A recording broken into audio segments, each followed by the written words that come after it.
Hello everyone, स्वागत है बेटा आप सबका हमारे इस नए लेक्चर में। और बेटा आज का लेक्चर जो हमारा होने वाला है वो बहुत एक्साइटिंग लेक्चर होगा, बहुत मजा आने वाला है क्योंकि हम कोऑर्डिनेट ज्योमेट्री बेटा पढ़ रहे हैं। और हमने फर्स्ट लेक्चर में बेटा फैमिली ऑफ क्वाड्रिलेटरल्स देख लिया था, टाइप ऑफ हमने क्वाड्रिलेटरल्स देख लिया था कि पैरेललोग्राम क्या है, पैरेललोग्राम के अंदर रेक्टेंगल, रोम्बस, स्क्वायर, उसके बाद हमने काइट देखा, ट्रेपेजियम देखा, साइक्लिक क्वाड्रिलेटरल देखा, बहुत सारी उनकी प्रॉपर्टीज भी हमने पढ़ी और बहुत ही मजेदार वो लेक्चर था। बहुत मुझे तो मजा आया, आई होप आपको भी बहुत मजा आया हो। तो आज का लेक्चर बेटा again it is one of the most important lectures क्योंकि आज हम कुछ स्पेशल पॉइंट्स की बात करेंगे बेटा ट्राइंगल के, कुछ स्पेशल पॉइंट्स जो मैंने सॉल्यूशंस ऑफ ट्राइंगल में बोला था कि इनमें डिटेल में चर्चा हम आज के लेक्चर में करेंगे कि मीडियन से जो इंटरसेक्शन का पॉइंट आता है दैट इज सेंट्रॉइड, उसकी खास बातें, उसके बाद सर्कम सेंटर, इन सेंटर, ऑर्थो सेंटर, इन सब पे बेटा जो खास बातों पे चर्चा है वो आज के लेक्चर में होगी और बहुत मजेदार आज का लेक्चर होगा। लेकिन आज का लेक्चर हम शुरुआत करें उसके पहले सबसे पहले बेटा जितने भी बच्चे अभी तक हमारे टेलीग्राम चैनल को ज्वाइन नहीं किए हैं वो जल्द से जल्द हमारे टेलीग्राम चैनल को ज्वाइन करिए। हमारे टेलीग्राम चैनल का बेटा जो लिंक है वो नीचे आपको डिस्क्रिप्शन बॉक्स में दिख रहा होगा। उसे ज्वाइन करने से आपको दो फायदे होंगे। पहला फायदा आपको यह है बेटा कि मेरे लेक्चर के सारे अपडेट्स समय से आपको उस चैनल में मिल जाएंगे सो दैट कि आपकी पढ़ाई बहुत अच्छे तरीके से हो पाए और आप कोई भी लेक्चर स्किप ना करें। और उसके बाद बेटा जो दूसरा फायदा है, दूसरा फायदा हमारा यह है कि जो भी मैं होमवर्क के लिए बेटा प्रैक्टिस क्वेश्चन शेयर करूंगा वो आपको उस चैनल में मिल जाएंगे, ठीक है ना। क्योंकि मैं क्लास में तो आपको सवाल बहुत सारे करवाता ही हूँ, लेकिन और हमें बेटा मैथ्स में प्रैक्टिस की जरूरत होती है, तो उसके लिए जो भी प्रैक्टिस क्वेश्चन होंगे वो आपको उस चैनल में मिल जाएंगे ताकि आपकी पढ़ाई और बेहतर हो पाए। तो चलिए शुरुआत करते हैं बेटा आज के लेक्चर की। लेकिन बिफोर स्टार्टिंग टुडेज लेक्चर सबसे पहले बेटा जल्दी से वीडियो को लाइक कर दीजिए। तो हमारे पास देखते हैं बेटा जो स्पेशल पॉइंट्स है, स्पेशल पॉइंट्स की हम बात करेंगे। सबसे पहले बेटा आज जो चर्चा होगी वो चर्चा होगी बच्चों सेंट्रॉइड, ठीक है ना। सबसे पहले जो चर्चा होगी वो चर्चा होगी बच्चों सेंट्रॉइड पे। और आप सबको पता है कि सेंट्रॉइड को हम रिप्रेजेंट करते हैं कैपिटल जी से। Centroid is generally represented by capital G. अब बेटा अगर मैं सेंट्रॉइड की बात करूं तो मैं आपको ये बोलता हूं कि आप एक जनरल बेटा ट्राइंगल लीजिए, ठीक है। इस तरीके का ये जनरल एक बेटा मेरे पास ट्राइंगल है और इस ट्राइंगल में बोल रहा हूं कि आपके पास this is point A, this is point B and this is point C. तो सेंट्रॉइड होता क्या है? सेंट्रॉइड होता है बेटा मीडियंस का। मीडियन मतलब जो इस साइड को बाइसेक्ट कर रही है लाइंस, ठीक है ना। जो साइड को बेटा लाइंस बाइसेक्ट करती हैं उसे मीडियन बोलते हैं। साइड को बेटा जो लाइंस बाइसेक्ट करती हैं उसे मीडियन बोलते हैं। तो मीडियन का point of intersection is centroid. Median का पॉइंट ऑफ इंटरसेक्शन ये देखिए, ये आपकी मीडियन है बच्चों। ये वाली जो लाइंस मैं आपके लिए बना रहा हूं दीज आर मीडियंस। आप देख सकते हैं, देखिए ये मीडियंस एक पॉइंट से पास होती हैं and this point is G, this point is known as centroid, ठीक है क्या। इस पॉइंट को हम कहते हैं सेंट्रॉइड। आप मान लीजिए इसको डी, इसको ई, इसको एफ, ठीक है। तो सेंट्रॉइड जी जो है बेटा, सेंट्रॉइड जी जो है it is the point of intersection of three medians of the triangle. जो सबसे इंपॉर्टेंट पॉइंट हमको पता होना चाहिए, it is the point of intersection of, it is the point of intersection of या पॉइंट ऑफ कॉन्करेंसी ऑफ भी कई बार बोलते हैं, है ना। पॉइंट ऑफ इंटरसेक्शन ऑफ या कॉन्करेंसी ऑफ, एक ही बात। पॉइंट ऑफ इंटरसेक्शन ऑफ या concurrency of, it is the point of intersection of या concurrency of the three medians, point of intersection of या concurrency of the three medians of triangle ABC। तीनों medians का जहां पर बेटा point of intersection आता है that is known as centroid, ठीक है। ये खास बात होती है बेटा centroid की। इसके बाद आपको बच्चों ये बात पता होनी चाहिए कि median क्या होती है। तो median होती है it is the line drawn from a vertex, it is the line drawn from a vertex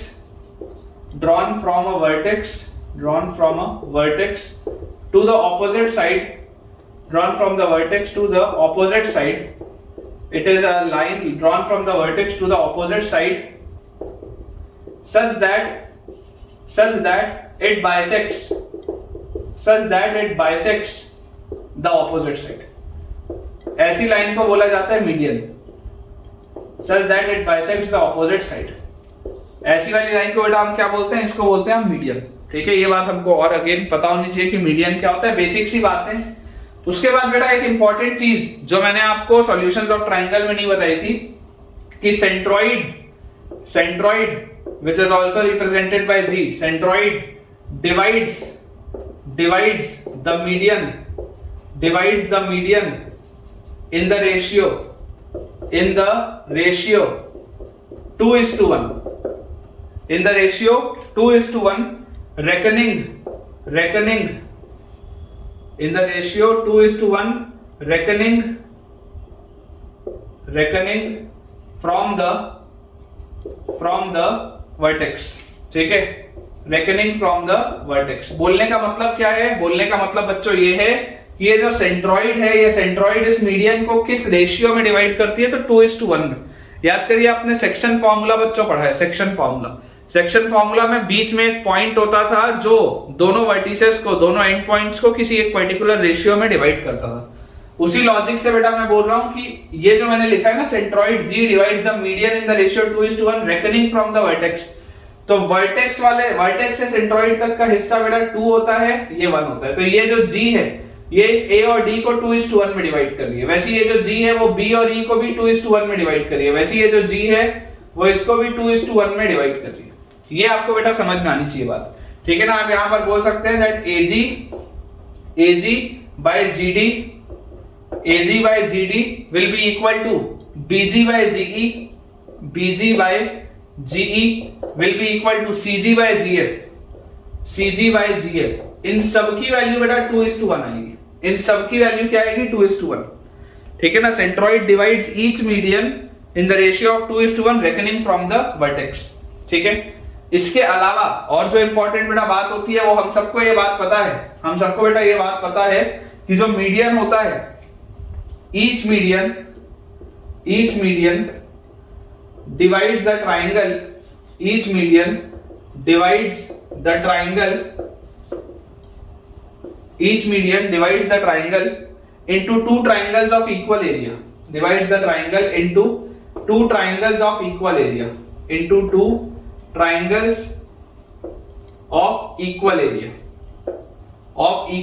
बोलने का मतलब क्या बेटा? बोलने का मतलब यह है कि ये जो AD वाला मीडियन होगा, वो AD वाला मीडियन इस पूरे ट्राइंगल को और इस पूरे ट्राइंगल को इक्वल एरिया में डिवाइड करेगा। मतलब कि ट्राइंगल ABD का एरिया और ट्राइंगल ADC का एरिया दोनों सेम होगा। वैसे ये जो BE वाला बेटा मीडियन है, BE वाला मीडियन ये BCE को और BAE को दोनों को सेम एरिया में डिवाइड करेगा। वैसे बेटा ये जो CF वाला मीडियन है वो AFC को और BFC को बेटा सेम एरिया में डिवाइड करेगा। ये बात भी आपको पता होनी चाहिए, ठीक है। फिलहाल मैं यहां से बेटा 2 मिटा दे रहा हूं हर जगह से, ताकि हम चीजों को आराम से क्लियर करके बेटा समझ पाए, ठीक है ना। पॉइंट के हिसाब से बेटा मैं आपको बताते जाऊंगा जहां जहां पर जो हमारे लिए जरूरी है। तो ये बात आपको समझ में आती है कि ये अपन आराम से देखो कर सकते हैं। इसके बाद बेटा जो हमारे पास और जो इंपॉर्टेंट पॉइंट्स हैं इसमें, तो सबसे पहले मैं यहाँ पर देखो आपके लिए लिख देता हूं कि अगर हम बात करें इस पॉइंट की, तो आपको यहाँ पर दिखाई देता है कि area of triangle ABD will be equal to area of triangle ACD। क्योंकि अभी बेटा मैंने आपको ये चीज बताई कि जो मीडियन होता है वो ट्राइंगल को सेम एरिया में बेटा डिवाइड करता है दो ट्राइंगल्स में, ठीक है ना। तो ये जो AD वाला मीडियन है, फिलहाल मैं सिर्फ इस AD वाले मीडियन की बात कर रहा हूं। तो ये जो AD वाला मीडियन है, ये AD वाला मीडियन, इसको एरिया ऑफ ट्राइंगल ABD और एरिया ऑफ ट्राइंगल ACD, ये दोनों ट्राइंगल्स का एरिया सेम होगा।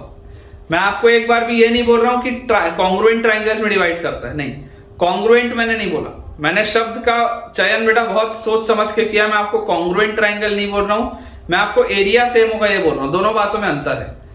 हर कॉन्ग्रुएंट ट्राइंगल का एरिया बराबर होता है, लेकिन हर एरिया बराबर होने वाले ट्राइंगल्स कॉन्ग्रुएंट नहीं होते। ये बात आपको पता होनी चाहिए, है ना। Each median divides the triangle into two triangles of equal area, not congruent triangles. लिख देता हूं, किसी बच्चे को कंफ्यूजन हो रहा हो तो लिख देता हूं, नॉट कॉन्ग्रुएंट ट्राइंगल्स।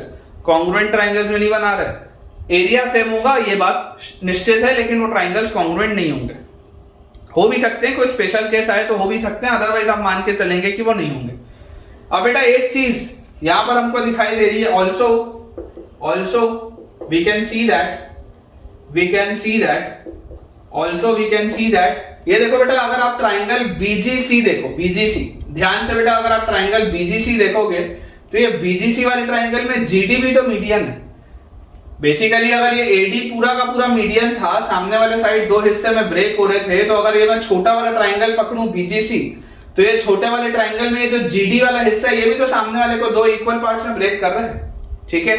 तो also we can see that GD is the median, also we can see that GD is the median in triangle, कौन सा ट्राइंगल में जीडी मीडियन है? In triangle GBC, in triangle GBC. तो यार यहां से आप बोल सकते हैं क्या? यहां से आप बोल सकते हैं therefore area of triangle GBD, area of triangle GBD is equal to area of triangle GCD, ठीक है क्या? देख लो जीबीडी और जीसीडी का बच्चों एरिया सेम होगा, जीबीडी और जीसीडी का एरिया हमारे पास क्या आ जाएगा? सेम आ जाएगा।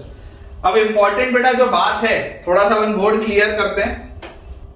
तो बेटा यहां से इंपॉर्टेंट बात यह है कि देखो आपको दिखाई दे रहा है that area of ABD is equal to area of ACD, ये बात हमको दिखाई दे रही कि ये एरिया ऑफ ABD पूरा और एरिया ऑफ ACD पूरा ये बराबर है। और हमको ये भी दिखाई दे रहा है that area of GBD is equal to area of GCD, ये भी हमको दिखाई दे रहा है that area of GBD is equal to area of GCD, ये भी इक्वल है। इमेजिन करो अगर बेटा मैं इन दोनों को सब्ट्रैक्ट कर दूं, अगर बेटा मैंने सब्ट्रैक्ट कर दिया दोनों को, तो area of ABD minus area of GBD क्या आ जाएगा? ABD में से ये जो पूरा ABD था बेटा, इस पूरे ABD में से अगर आप ये GBD हटा दोगे, इस पूरे ABD में से अगर बेटा आप ये GBD हटा दोगे, तो आप ये बोल सकते हो कि area of ABG, area of ABG is equal to area of क्या आ जाएगा? ABG का एरिया और एरिया ऑफ ACG, ये दोनों भी बराबर आ जाएंगे। एरिया ऑफ एबीजी और एरिया ऑफ एसीजी क्या आ जाएंगे बच्चों? बराबर आ जाएंगे। ये बात आपके लिए क्लियर, ठीक है ना? कि ये जो पूरा ट्राइंगल का एरिया इस पूरे ट्राइंगल के एरिया के बराबर था, और इसमें से ये मैंने छोटे वाले हिस्से को हटा दिया, तो ये जो बचा हुआ है ये दोनों बराबर आ जाएगा। अब बेटा एक ऑब्जर्वेशन देखो, एक खतरनाक सा आप ऑब्जर्वेशन समझने की कोशिश करो, इसका भी मैं यूज करूंगा। ऑब्जर्वेशन ये है कि अगर ये एरिया 1 है तो ये भी एरिया 1 होगा। ये बात तो आती है समझ में? क्योंकि देखो ये वाला जो अगर ट्राइंगल है बीजीसी, तो ट्राइंगल बीजीसी में, ट्राइंगल बच्चों बीजीसी में जीडी मीडियन है, तो ये जो एरिया होगा वही एरिया ये भी होगा। क्योंकि आपको पता है मीडियन जो होता है वो बड़े वाले ट्राइंगल को दो इक्वल ट्राइंगल के एरिया में डिवाइड करता है। तो ये अगर 1 है तो ये भी 1 होगा। क्लियर? तो ये तो बेटा आपने चर्चा कर ली कौन से वाले में? एडी वाले में। अब आप इमेजिन करो अगर आप ये बीई वाले में चर्चा करते हैं, बीई वाले में, तो मैं आपको बोलता हूं आप ऑब्जर्व करो ट्राइंगल जीएसी, ये ट्राइंगल बेटा जीएसी जो है, इस ट्राइंगल जीएसी में जीई भी तो मीडियन है। सारी चीजें लिख नहीं रहा हूं लेकिन सुनो, ध्यान से सुनो। ट्राइंगल जीएसी में, इस ट्राइंगल जीएसी में बेटा जीई भी तो मीडियन है। तो अगर जीई मीडियन है तो यार अगर ये एरिया 2 होगा तो यार ये भी तो एरिया 2 होगा, दोनों सेम ही तो होगा। जीई अगर मीडियन है तो ये अगर एरिया 2 है तो ये भी 2 होगा। सिमिलरली अगर मैं बेटा ये मीडियन सीएफ पकड़ूं, इस मीडियन बेटा मैं सीएफ को पकड़ूं, तो आप ध्यान से देखो ट्राइंगल जीएबी में, ट्राइंगल जीएबी में बेटा इस ट्राइंगल में आपको दिख रहा है कि ये जीएफ जो है वो क्या है? मीडियन है। तो अगर जीएफ मीडियन है तो अगर ये बच्चों एरिया 3 है तो यार ये भी तो एरिया 3 है। ये बात हमको क्लियर होनी चाहिए, ठीक है? तो यार यहां से मेरे पास आया क्या? यहां से मेरे पास बेटा क्या चीज आ गई? यहां से मेरे पास बच्चों ये चीज आ रही है, basically what is happening is कि यार यहां से आप देखो, आपको यहां से बच्चों दिखाई दे रहा है that area of triangle ABG, area of triangle ABG क्या है? ABG, ABG is twice of 3, twice of 3, area of triangle ABG, ABG पूरा का पूरा क्या है? ट्वाइस ऑफ 3 है। This will be equal to area of triangle ACG, ACG, तो ACG में इज ट्वाइस ऑफ 2 है। तो क्या मेरे को यहां से ये मिल रहा है कि area of 3 is equal to area of 2? सोच के देखो, 3 और 2 तो सेम है। 3 और 2 क्या है बच्चों? 3 और 2 सेम है। ये बात आ रही है ना समझ में कि 3 और 2 सेम है? उसी लॉजिक से यार जरा सोच के देखो कि बेटा अगर 3 और 2 सेम आ गए तो यार ये दोनों सेम थे, अब ये दोनों भी सेम आ गए, ये दोनों ऑलरेडी सेम है। क्या उसी लॉजिक से बेटा क्या मैं सिमिलरली ये आपको बोल सकता हूँ कि 1 और 3 भी सेम आएंगे? क्या मैं यही उसी लॉजिक से ये बोल सकता हूँ कि 1 और 2 भी सेम आएंगे? पूरे फिगर में देखो ना सिमेट्रिसिटी चल रही है। अगर ये 2 और 3 बेटा बराबर आ गए, ये जो मैंने प्रोसेस किया उससे मैंने 2 और 3 को बराबर ले आया, तो यार उसी लॉजिक से मैं 1 और 3 को ही तो बराबर ला सकता हूँ, उसी लॉजिक से मैं 1 और 2 को ही तो बराबर ला सकता हूँ। तो important thing is that area of 1 will be equal to area of 2 will be equal to area of 3। ये इंपॉर्टेंट है, ये 1, 2 और 3 सब बराबर आएगा बेटा। अगर आप मीडियन बना रहे हैं तो ये सारे के सारे जो रीजन्स हैं उनका एरिया क्या आएगा, सेम आएगा। Area of all these regions will be exact same. ये बात हमको बेटा समझ में आनी चाहिए, ठीक है ना। 2 और 3 को हमने बराबर कर ही दिया। तो जो बेटा इंपॉर्टेंट चीज मेरे पास फाइनली निकल के आई कि जैसे ये सारे एरियाज बेटा सारे रीजन्स के एरिया सेम हो गए, इंपॉर्टेंट चीज मेरे पास निकल के आ रही है कि आप समझने की कोशिश करें कि यार अगर ये सब एरिया बराबर है तो this implies twice of area 1 will be equal to twice of area 2 will be equal to twice of area 3। ये होना चाहिए। एकदम ऑब्वियस सी बात है कि अगर एरिया 1 एरिया 2 एरिया 3 बराबर हो गया तो ट्वाइस ऑफ 1 ट्वाइस ऑफ 2 और ट्वाइस ऑफ 3 बराबर होगा। ट्वाइस ऑफ 1 क्या है, ट्वाइस ऑफ 1 है area of triangle GBC, area of triangle GBC, this is twice of 1।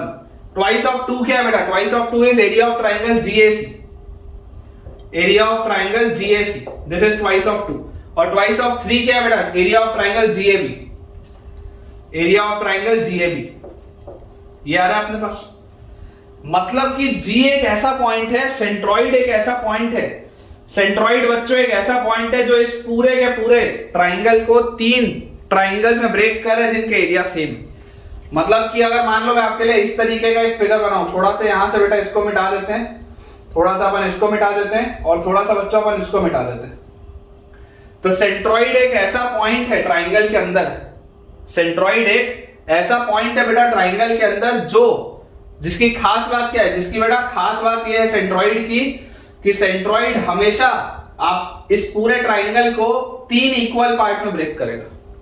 जो ये 3 आपके पास ट्राइंगल बनेंगे, इन तीनों ट्राइंगल का एरिया क्या आएगा, सेम आएगा। Area of GBC is equal to area of GAC is equal to area of GAB. ठीक है बेटा, ये तीनों के तीनों एरियाज आपके पास सेम आ जाएंगे।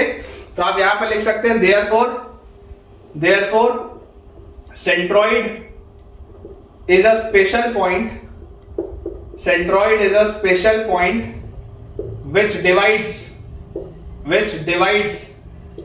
the triangle into 3 triangles of equal areas,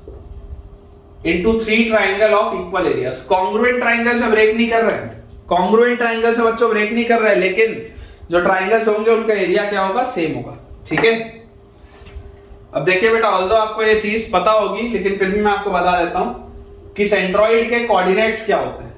although I believe आपको ये पता होना चाहिए, है ना। ये चीज बेटा हम उसमें ही पढ़ते हैं कि जब हम क्लास 10th में थे तब भी ऑप्शनल एक्सरसाइज में ये चीजें थी कि अगर बेटा ये पॉइंट x1 y1 है, ये पॉइंट x2 y2 है, ये पॉइंट x3 y3 है। आगे जब मैं बेटा डिटेल में आपको पॉइंट्स पढ़ाऊंगा उसमें भी ये चीज आएगी, लेकिन फिर भी क्योंकि हम सेंट्रॉइड पढ़ रहे हैं तो मैं यहां पर भी आपको बता देता हूं, इन केस आगे आएगा तो मैं तब भी आपको बताऊंगा।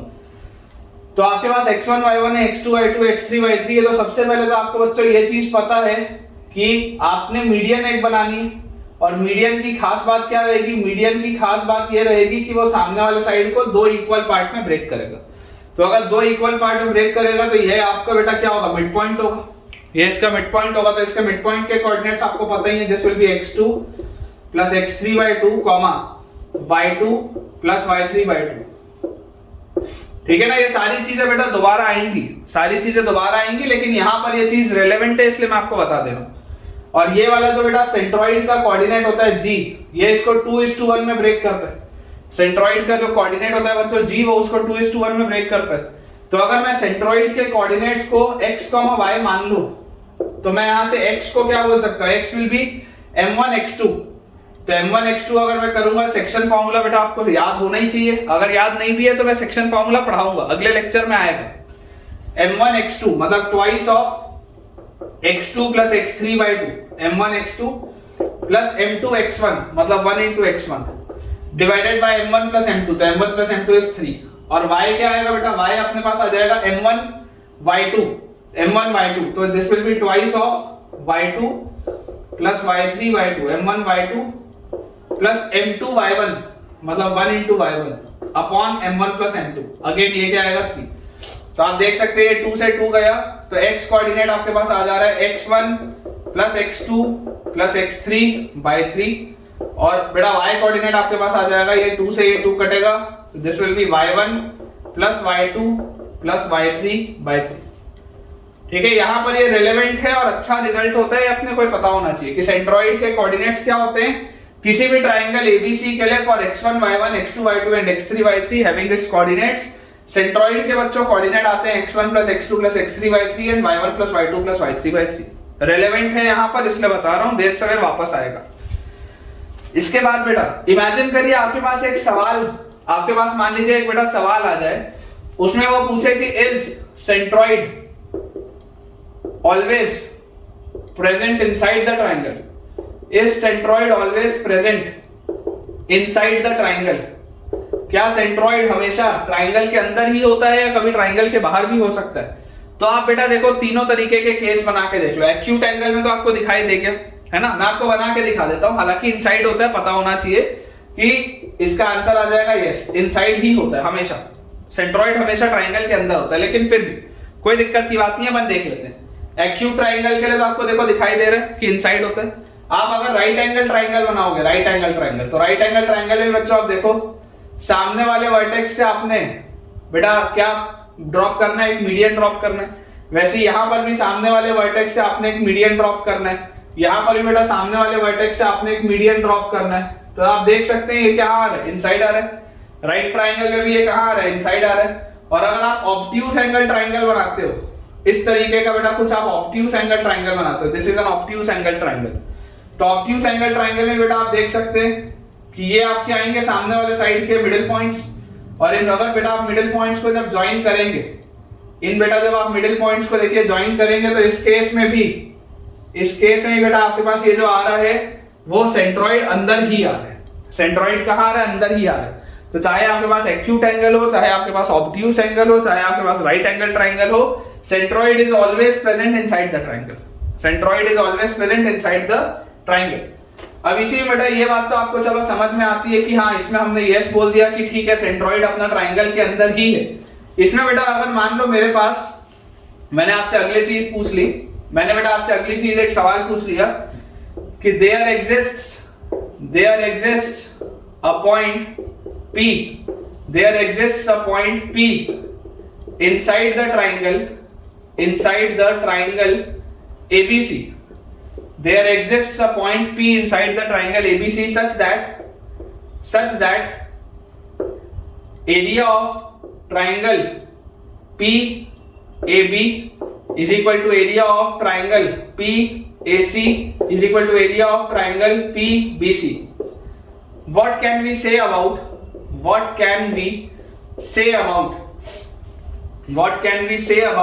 point P? मान लो बच्चों आपके पास कुछ इस तरीके का सवाल है, ठीक है ना। बेसिकली अगर आपकी थ्योरी किसी को चेक करना हो तो ऐसे सवाल आपके पास आ सकते हैं। मैं आपके कंसेप्ट्स पे बेटा वर्क कर रहा हूँ, बहुत बेसिक से मैं आपको चीजें समझा रहा हूँ। अगर इस तरीके का मान लो बच्चों मेरे पास कभी सवाल आए कि आपके पास एक पॉइंट P है जो ट्राइंगल के अंदर एग्जिस्ट करता है, ABC के अंदर, सच दैट पॉइंट P से अगर आप देखेंगे तो पॉइंट P से आपके पास आएगा that area of triangle PAB is equal to area of triangle PBC is equal to area of triangle PAC। अगर बच्चों इस तरीके की मेरे पास चीज लिखी आ गई और पूछा जाए कि what can we say about point P, तो 100% ये बात श्योर होगी कि point P will be centroid, क्योंकि इकलौता सेंट्रोइड ही ऐसा पॉइंट होता है जो ये प्रॉपर्टी एग्जिबिट करता है कि जब वो ट्राइंगल के अंदर मौजूद होता है तो उससे बनने वाले जो तीन ट्राइंगल्स होते हैं उन तीनों का एरिया सेम आता है, ठीक है ना। तो पॉइंट P अगर बेटा इस तरीके का है कि एरिया ऑफ PAB, PBC और PAC बराबर है, तो P को सेंट्रोइड होना पड़ेगा, ठीक है। तो ये बेटा कुछ बेसिक सी चर्चा थी सेंट्रोइड को लेके। मुझे उम्मीद है कि सेंट्रोइड काफी हद तक आपको क्लियर हो गया होगा। बाकी बेटा इसमें देखो क्लैरिटी सवालों के साथ आएगी। मोर और लेस जितनी चीजें सेंट्रोइड में आपको पता होनी चाहिए थी मैंने आपको बता दी। जो पिछला वाला बेटा मैंने फिगर बनाया था जिसमें मैंने एरियाज इक्वेट किए थे, उस चीज को थोड़ा सा ध्यान रखिएगा, उस पर सवाल बनते हैं। सेंट्रोइड के बाद बेटा अपन बात करते हैं ऑर्थोसेंटर की। ऑर्थोसेंटर ये सारे के सारे बेटा स्पेशल पॉइंट्स हैं ट्राइंगल के अंदर। आपको ये मैंने बताया ही था कि ऑर्थोसेंटर इज जनरली बेटा denoted with H। Capital H का बेटा जनरल मतलब ऑर्थोसेंटर होता है, और इसमें हमको पता है that it is the point of intersection या point of concurrency point of intersection या point of concurrency of 3 altitudes, point of intersection या point of concurrency of 3 altitudes of triangle ABC, कि ट्राइंगल एबीसी की जो 3 altitudes होती हैं उनका point of intersection बच्चों जो होता है वो क्या होता है, ऑर्थोसेंटर होता है। ये बात बिल्कुल सही है। अब अगर बेटा मैं बात करूं तो देखो आपको एक बात पता होनी चाहिए कि orthocentre lies inside the triangle, inside the triangle when triangle is acute. ये जो छोटा बेटा मैं डेल्टा बना रहा हूं वो ट्राइंगल के लिए बना रहा हूं शॉर्ट में। H lies inside the triangle when the triangle is acute. H lies on the triangle when triangle is right angle triangle में it is on the triangle, and H lies outside the triangle when triangle is obtuse, तो यहां से आपको एक बात बेटा समझ में आती है कि सेंट्रॉइड हमेशा ट्राइंगल के अंदर लाई करता था, लेकिन ऑर्थोसेंटर हमेशा ट्राइंगल के अंदर लाई नहीं करता। It depends on the nature of triangle. अगर एक्यूट एंगल ट्राइंगल है तो हाँ अंदर होगा, राइट एंगल ट्राइंगल है तो बराबर ट्राइंगल के ऊपर होगा, और अगर ऑब्ट्यूस एंगल ट्राइंगल है तो बेटा वो कहां जाएगा, ट्राइंगल के बाहर आ जाएगा। ठीक है, ये चीज अपने को बच्चों पता होनी चाहिए। अब इसका देखो अपन बेटा अगर फिगर बनाए तो आप सबसे पहले एक्यूट एंगल ट्राइंगल लो। ये आपके पास एक एक्यूट एंगल ट्राइंगल है जनरल, तो इस जनरल एक्यूट एंगल ट्राइंगल में बेटा आपको एबीसी इस तरीके का। ऑल्दो ये वाली चीजें मैंने हो सकता है कुछ आपको ऑर्थोसेंटर एंड पीडल ट्राइंगल जब पढ़ाया था सॉल्यूशंस ऑफ ट्राइंगल में, तो उसमें भी हो सकता है बेटा हो। आप में से जो बच्चे बेटा सॉल्यूशंस ऑफ ट्राइंगल मुझसे नहीं पढ़े हैं, मैं रिक्वेस्ट करना चाहूंगा उस प्लेलिस्ट को जाके देखें। बहुत हेल्पफुल प्लेलिस्ट है बेटा। ये एक माइंडसेट होता है बच्चों का कि सॉल्यूशंस ऑफ ट्राइंगल तो जेईई के सिलेबस में है नहीं तो उससे सवाल नहीं आते, बट बेटा प्योर उससे सवाल नहीं आएगा, उसका कंसेप्ट घुसेगा इधर उधर। जो भी ज्योमेट्रिकल सवाल आएंगे आपके पास, कई बार आ जाते हैं, तो जो भी ज्योमेट्रिकल सवाल आएंगे उसमें बेटा आपको समझ होनी चाहिए। प्योर सवाल नहीं आएगा सॉल्यूशंस ऑफ ट्राइंगल का, मैं भी मानता हूं, लेकिन उसके एप्लीकेशंस आएंगे, उसके एप्लीकेशंस आप बिल्कुल सकते हैं बेटा, इसलिए हमको पता होना चाहिए, बेसिक्स हमको आने चाहिए। तो मैंने जो उसमें प्लेलिस्ट में पढ़ाया है वो बेसिक्स ही है, कोई बहुत ज्यादा एडवांस लेवल में मैंने उस चीज को नहीं पढ़ाया, लेकिन उतना पढ़ाया है कि उसके दम पे आपसे सवाल बन जाएंगे सारे। ठीक है, तो आप बेटा उस प्लेलिस्ट को जाके देखें अगर आपने नहीं देखा है तो अगर बेटा इस एक्यूट एंगल ट्राइंगल के लिए आपको देखो दिखाई दे रहा है कि यहाँ पर ट्राइंगल एबीसी क्या है, इट इज एक्यूट। तो एक्यूट एंगल ट्राइंगल के लिए बच्चों मैं आपको बोलता हूं कि आप ऑल्टीट्यूड ड्रॉप करेंगे, ये आपका आ गया ऑल्टीट्यूड पहला, और यहां से बेटा आप एक ऑल्टीट्यूड और ड्रॉप करेंगे इस तरीके से, और यहां से बेटा आप जब तीसरा ऑल्टीट्यूड ड्रॉप करेंगे इस तरीके से, ये थर्ड ऑल्टीट्यूड, तो आपको यहां पर बेटा ये दिखाई दे रहा है दैट ऑल्टीट्यूड जहां पर इंटरसेक्ट करती हैं that is your orthocentre. Altitude जहां पर बच्चों इंटरसेक्ट करती हैं that is your orthocentre. Let us say this is point K, this is point L and this is point M. मैंने यही नोटेशन माना था जब मैं पीडल ट्राइंगल भी पढ़ा रहा था। बेसिकली ट्राइंगल केएलएम को पीडल ट्राइंगल बोलते हैं, जो कि फुट ऑफ अल्टीट्यूड को ज्वाइन करने से बनता है। ये मैंने आपको सॉल्यूशंस ऑफ ट्राइंगल में ही बताया है। खैर, अगर हम यहां पर बेटा अपना डिस्कशन करें तो आपको दिखाई दे रहा है कि इस एक्यूट एंगल ट्राइंगल के लिए ऑर्थोसेंटर कहां पर है। इस एक्यूट एंगल ट्राइंगल के लिए orthocentre is lying inside the triangle, it is lying inside the triangle. ठीक है, फर्दर अगर मेरा नॉलेज अगर आपको देखना हो कि अपना थोड़ा सा रिवाइज अगर बेटा आपको करना हो तो आपको ये पता होना चाहिए कि ये जो एच के होता था ये होता था 2r cos b cos c, ये मैंने आपको पढ़ाया था, और ये जो ah होता था बेटा ये होता था 2r cos a। ठीक है, ये रेलेवेंट इंफॉर्मेशन है इस फिगर से जो आपको ये बात पता थी, है ना, ये रेलेवेंट इंफॉर्मेशन है बच्चों जो आपको ये बात पता थी। अब अगर हम बात करें राइट एंगल ट्राइंगल की, यहां बना लेते हैं राइट एंगल बेटा ट्राइंगल की। अगर हम बात करें तो ऑर्थोसेंटर क्या होता है, ऑर्थोसेंटर होता है point of intersection of altitudes. Correct, point of intersection of altitudes. आप इसको पीछे ऐसे एक्सटेंड कर लो, इसको भी आप इस तरीके से पीछे एक्सटेंड कर लो। Let us say this is point A, this is point B, this is point C, और ये राइट एंगल है कहां पर, एंगल बी पे। तो आपको बच्चों ये चीज समझने की जरूरत है कि पॉइंट ए से जब आप बीसी पर परपेंडिकुलर ड्रॉप करेंगे और पॉइंट सी से जब आप एबी पर परपेंडिकुलर ड्रॉप करेंगे तो वो कहां पर मिलेगा, बी पर मिलेगा, और पॉइंट बी से जब आप एसी पर परपेंडिकुलर ड्रॉप करेंगे तो वह इस तरीके से यहां पर मिलेगा। इस तरीके से आपके पास बेटा यहां पर आ जाएगा। तो ये आपके पास क्या चीज आ गई बेटा, ये आपके पास बेसिकली क्या चीज आ गई, दिस इज योर ऑर्थोसेंटर। ठीक है ना, ये बच्चों आपके पास ये जो पॉइंट बी आएगा, पॉइंट बी इज योर ऑर्थोसेंटर। तो ये बात हमको पता होनी चाहिए कि राइट एंगल ट्राइंगल के केस में, राइट एंगल ट्राइंगल के बेटा केस में ortho centre always lies, right angle triangle के केस में ortho centre always lies at the vertex of 90 degree. जो 90 डिग्री वाला बच्चों वर्टेक्स होता है वहां पर आपका ऑर्थो सेंटर लाई होता है। ये बात हमको एकदम अच्छे से क्लियर होनी चाहिए। बेटा एक कॉमन मिसकंसेप्शन और होता है, कई बार बेटा कई सारे टीचर्स गलती से ये चीज बोल देते हैं। आपको ये बात पता होनी चाहिए कि ऐसा जरूरी नहीं है, ऐसा बेटा जरूरी नहीं है कि जो आपने बी से ये डी पर बेटा परपेंडिकुलर ड्रॉप किया एसी पे, वो डी इसका मिड पॉइंट हो। It is not necessary, it is not necessary बेटा। स्पेशल केसेस में होगा जब आइसोसेलेस वाला ट्राइंगल होगा, स्पेशल केसेस में होगा, अदरवाइज नहीं होगा। ठीक है ना। तो आपको इस बात को बेटा आइडेंटिटी मतलब अपने माइंड में रखना है, बिल्कुल क्लियरली बेटा आपको अपने माइंड में रखना है कि it is not necessary that D will be the mid point of AC, है ना। D will be the mid point of AC, it is not necessary, it is not necessary, it is not necessary that D will be the midpoint, that D will be the midpoint of hypotenuse, midpoint of hypotenuse। Special cases में हो भी सकता है but कई बार नहीं भी होगा। बच्चे गलती से बेटा कभी कभी कर देते हैं, तो आपको आइडिया रखना है माइंड में बेटा, आपको आइडिया रखना है कि this is a common mistake, this is a common mistake जो हमको अवॉइड करना है। देखो अगर आप इस तरीके का मान लो कोई फिगर बनाओ कि आपको पता है कि 90 डिग्री कहां बनता है, सर्कल के अंदर बनता है, सेमी सर्कल के अंदर। लेट अस से आपके पास ये आ गया इस तरीके से, ठीक है। और इस तरीके का मान लो बेटा मैंने आपके लिए एक ट्राइंगल बना दिया कुछ ऐसा, तो आपको ये दिखाई दे रहा है, देखो ये 90 डिग्री, आपको ये दिखाई दे रहा है 90 डिग्री।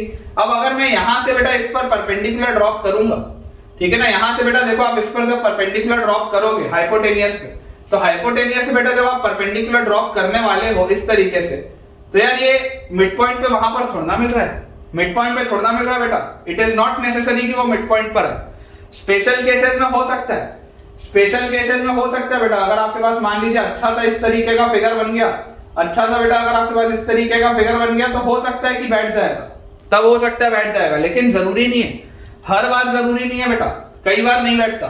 ठीक है, ये चीज अपने को बेटा आइडिया रखनी है अपने माइंड में कि देखो आप जब परपेंडिकुलर ड्रॉप करोगे इस पे, तो परपेंडिकुलर ड्रॉप करने पर हर बार वैसा हो जाए, इट इज नॉट नेसेसरी। इस पॉइंट को ध्यान रखिएगा, ठीक है, इसमें गलतियां होती हैं। तो ये बेटा अपन ने डिस्कशन कर लिया किसका, राइट एंगल ट्राइंगल का। अब हम राइट एंगल ट्राइंगल के बाद बेटा चर्चा करते हैं ऑब्ट्यूज एंगल ट्राइंगल में। ठीक है, ऑब्ट्यूज एंगल ट्राइंगल में हम बात करते हैं कि ऑब्ट्यूज एंगल ट्राइंगल का आखिर ऑर्थो सेंटर होता कहां है। तो आपको बेटा देखो एक चीज पता है कि आपको अगर इसका ऑर्थो सेंटर बनाना है तो आपको परपेंडिकुलर्स ड्रॉप करने पड़ेंगे। ठीक है क्या, इस तरीके से बेटा देखो मैं साइड्स को एक्सटेंड कर रहा हूं। ये पॉइंट ए था, ये हमारे पास है बेटा पॉइंट बी, और ये हमारे पास है पॉइंट सी। अब ऑर्थो सेंटर बनाने के लिए बेटा आपको क्या करना होगा, आपको ए से परपेंडिकुलर ड्रॉप करना होगा सामने वाले साइड पे।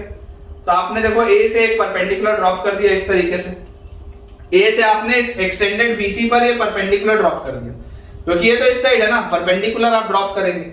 वैसे ही बेटा आप देखो बी से अगर सी पर एसी पर परपेंडिकुलर ड्रॉप करेंगे तो आप इस तरीके से ये परपेंडिकुलर ड्रॉप करेंगे, और इसको अगर आप बैक ट्रेस करें तो इस तरीके से आएगा। और सिमिलरली बेटा अगर मुझे सी से AB पर परपेंडिकुलर ड्रॉप करना होगा तो वो कुछ इस तरीके से ड्रॉप होगा, कुछ इस तरीके से बेटा वो परपेंडिकुलर ड्रॉप होगा सी से कहां पर, AB पर।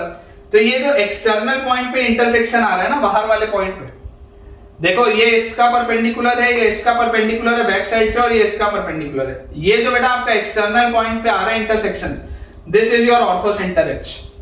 तो आपको दिखाई दे रहा है कि ऑब्ट्यूज एंगल ट्राइंगल में क्या हो रहा है, ऑब्ट्यूज एंगल ट्राइंगल में ortho centre lies outside the triangle.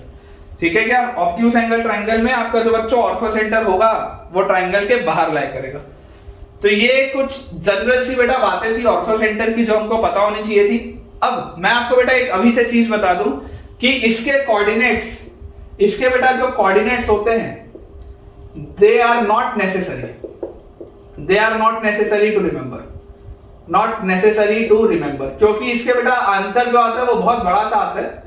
आगे जैसे जैसे अपन बढ़ेंगे मैं आपको लिखाऊंगा इसका जो बेटा फॉर्मल कोऑर्डिनेट्स का अपने पास फॉर्मूला आता है वो मैं आपको लिखाऊंगा, लेकिन बिलीव मी आपको बेटा मैं बेटर टेक्निक्स बताऊंगा इसके कोऑर्डिनेट्स निकालने के। जैसे कि मैंने आपको सेंट्रॉइड में तो ये बता दिया कि सेंट्रॉइड के कोऑर्डिनेट्स होते हैं x1 + x2 + x3/3 और y1 + y2 + y3/3। But believe me ortho centre के लिए बेटा आपको इसके कोऑर्डिनेट्स याद रखने की जरूरत नहीं है। देयर आर ऑल्टरनेटिव वेज जिससे कि आप इसके कोऑर्डिनेट्स निकाल सकते हैं। इसके कोऑर्डिनेट्स आपको याद नहीं रखना है। डायरेक्ट सवाल कभी ऐसा नहीं आएगा कि डायरेक्टली आपको इसको फॉर्मूले में रख के निकालना पड़े, कभी भी, ठीक है। तो आप इसको बेटा निश्चिंत होकर अवॉइड कर सकते हैं। फिर भी जब आगे लेक्चर में हम प्रॉपर कोऑर्डिनेट्स निकाल रहे होंगे सबके, तब मैं आपको लिखाऊंगा। लेकिन ऑर्थो सेंटर के लिए बेटा मुझे इतनी ही बस चीज का नॉलेज होना चाहिए, सिर्फ इतनी चीज का कि किस तरीके से ऑल्टीट्यूड्स के इंटरसेक्शन से ऑर्थो सेंटर मिलता है, ऑर्थो सेंटर को हम एच कहते हैं, और एक्यूट राइट और ऑब्ट्यूस एंगल ट्रायंगल में किस तरीके का फिगर बनता है। सिर्फ बेटा इतना अपने को आइडिया होना चाहिए। ऑर्थो सेंटर के बाद बेटा जो अगला अपना चर्चा का विषय रहेगा that will B circum centre, ठीक है। सर्कम सेंटर, ऑर्थो सेंटर उतना ज्यादा इंपॉर्टेंट नहीं होता है जितना ज्यादा सर्कम सेंटर होता है, ठीक है। Circum centre is again very important.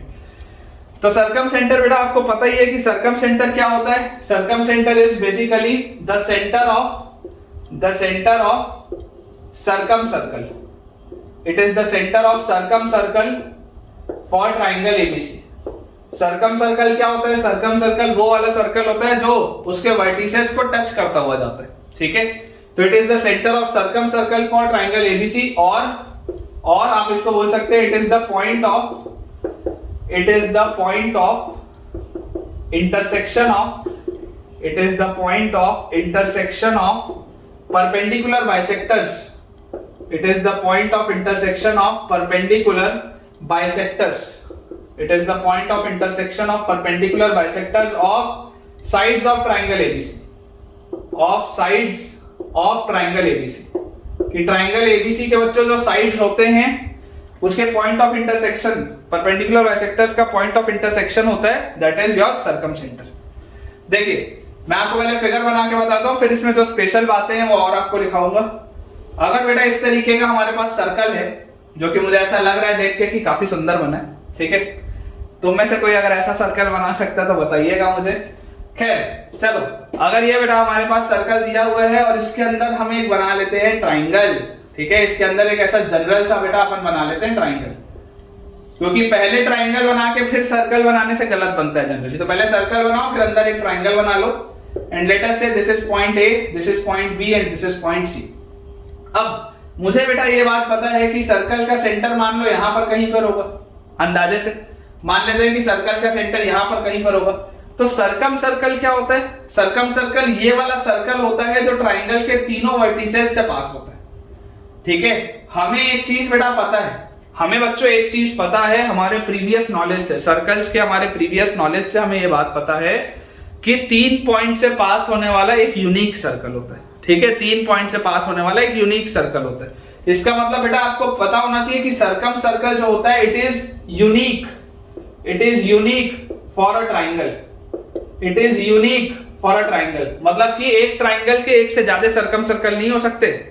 समझ आ रही है बात? एक ट्राइंगल के एक से ज्यादा सर्कम सर्कल नहीं हो सकते।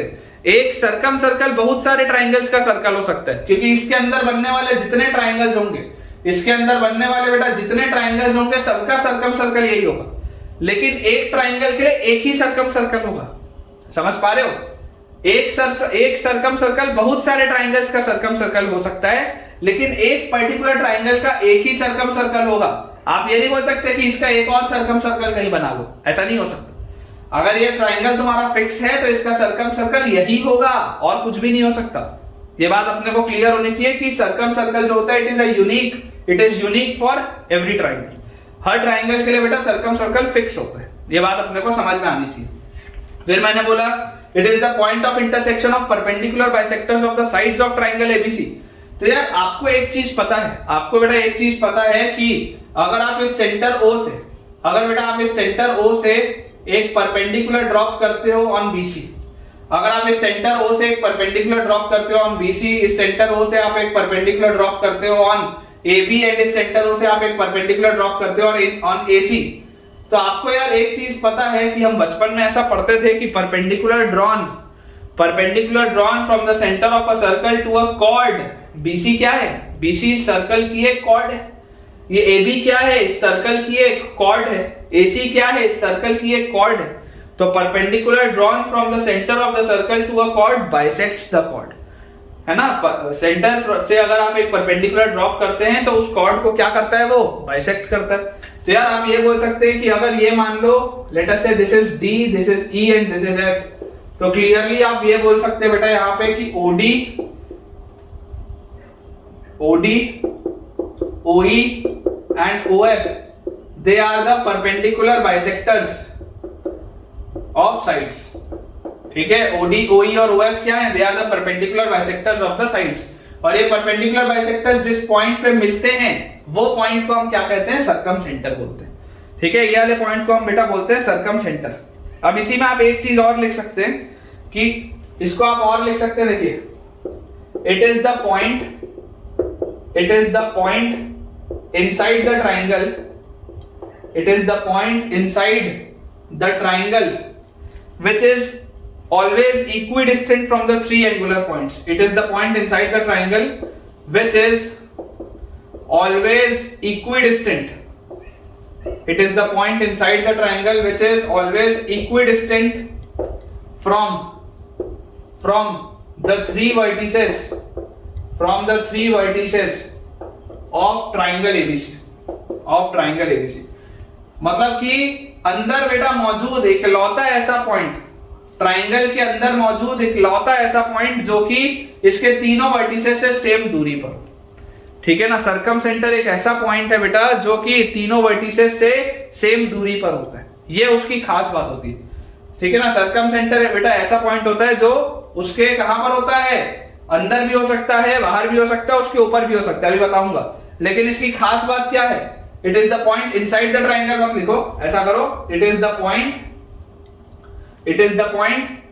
ऑफ द ट्राइंगल लिख दो, it is the point of the triangle या फॉर द ट्राइंगल लिखो, थोड़ा इंग्लिश अपने ठीक रखते हैं। It is the point for the triangle, it is the point for the triangle which is always equidistant from the three vertices of a triangle. जरूरी नहीं है कि अंदर हो, अंदर भी हो सकता है, बाहर भी हो सकता है, उसके ऊपर भी हो सकता है। ये बात मैंने आपको सॉल्यूशंस ऑफ ट्राइंगल में बताई, अभी दोबारा बताऊंगा, लेकिन सॉल्यूशंस ऑफ ट्राइंगल में मैंने आपको बेटा बताया कि सर्कम सेंटर अंदर बाहर ऊपर कहीं भी हो सकता है।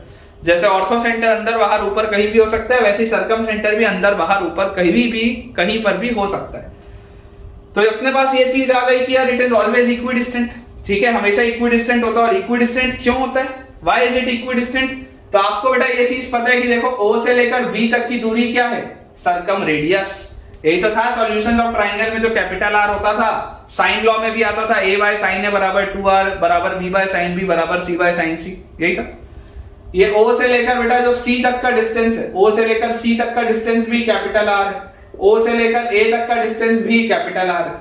यही तो सर्कम रेडियस होता है ना। It is the point of the triangle, point for the triangle which is always equidistant from the three vertices of the triangle. This distance is circumradius. This distance is circumradius. यही circumradius होता है which is denoted with capital R. ठीक है क्या? यही बेटा वो distance होता है circumradius का which is denoted with capital R. ये बात बच्चों अपने को पता चलनी चाहिए, पता होनी चाहिए, समझ में आनी चाहिए बहुत अच्छे तरीके से। अब इस पे भी बेटा इसको मैं थोड़ा सा क्लियर करता हूं। इसमें मैं आपको समझाता हूं कि सर्कम सेंटर में किस तरीके से ट्राइंगल्स के जैसे जैसे नेचर बदलेंगे, तो ट्राइंगल के अंदर भी हो सकता है, ऊपर भी हो सकता है, बाहर भी हो सकता है। देखते हैं। देखिए बेटा, अपने पास अपन तीन तरीके के सर्कल बनाते हैं, मतलब सर्कल तो एक ही तरीके का बनाएंगे, तीन अपन तरीके के देखो ट्राइंगल बनाते हैं। ठीक है, एकदम बढ़िया मैंने आपके लिए सर्कल बनाए। यहां पर बेटा मैं आपको बोलता हूं कि अगर आपके पास एक्यूट एंगल ट्राइंगल है, एक्यूट एंगल बेटा अगर आपके पास ट्राइंगल है जो अपन इतने समय से पढ़ भी रहे हैं, तो आपको ये चीज पता है कि ये जो परपेंडिकुलर बाइसेक्टर्स होते हैं साइड्स के, बेटा ये जो परपेंडिकुलर बाइसेक्टर्स होते हैं यही सर्कल का सेंटर होता है। ये बात आपको पता है कि साइड्स के जो परपेंडिकुलर बाइसेक्टर होते हैं यही बेसिकली आपके सर्कल का सेंटर भी होता है।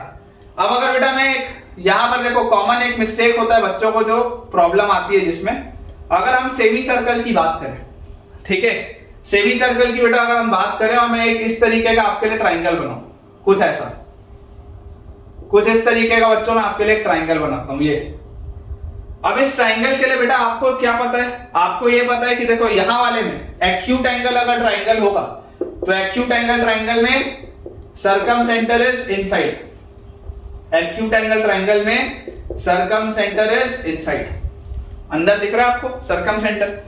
अगर बेटा मैं राइट एंगल ट्राइंगल की बात करूं, राइट एंगल ट्राइंगल, तो राइट एंगल ट्राइंगल कहां पर बनता है? सेमी सर्कल के अंदर बनता है।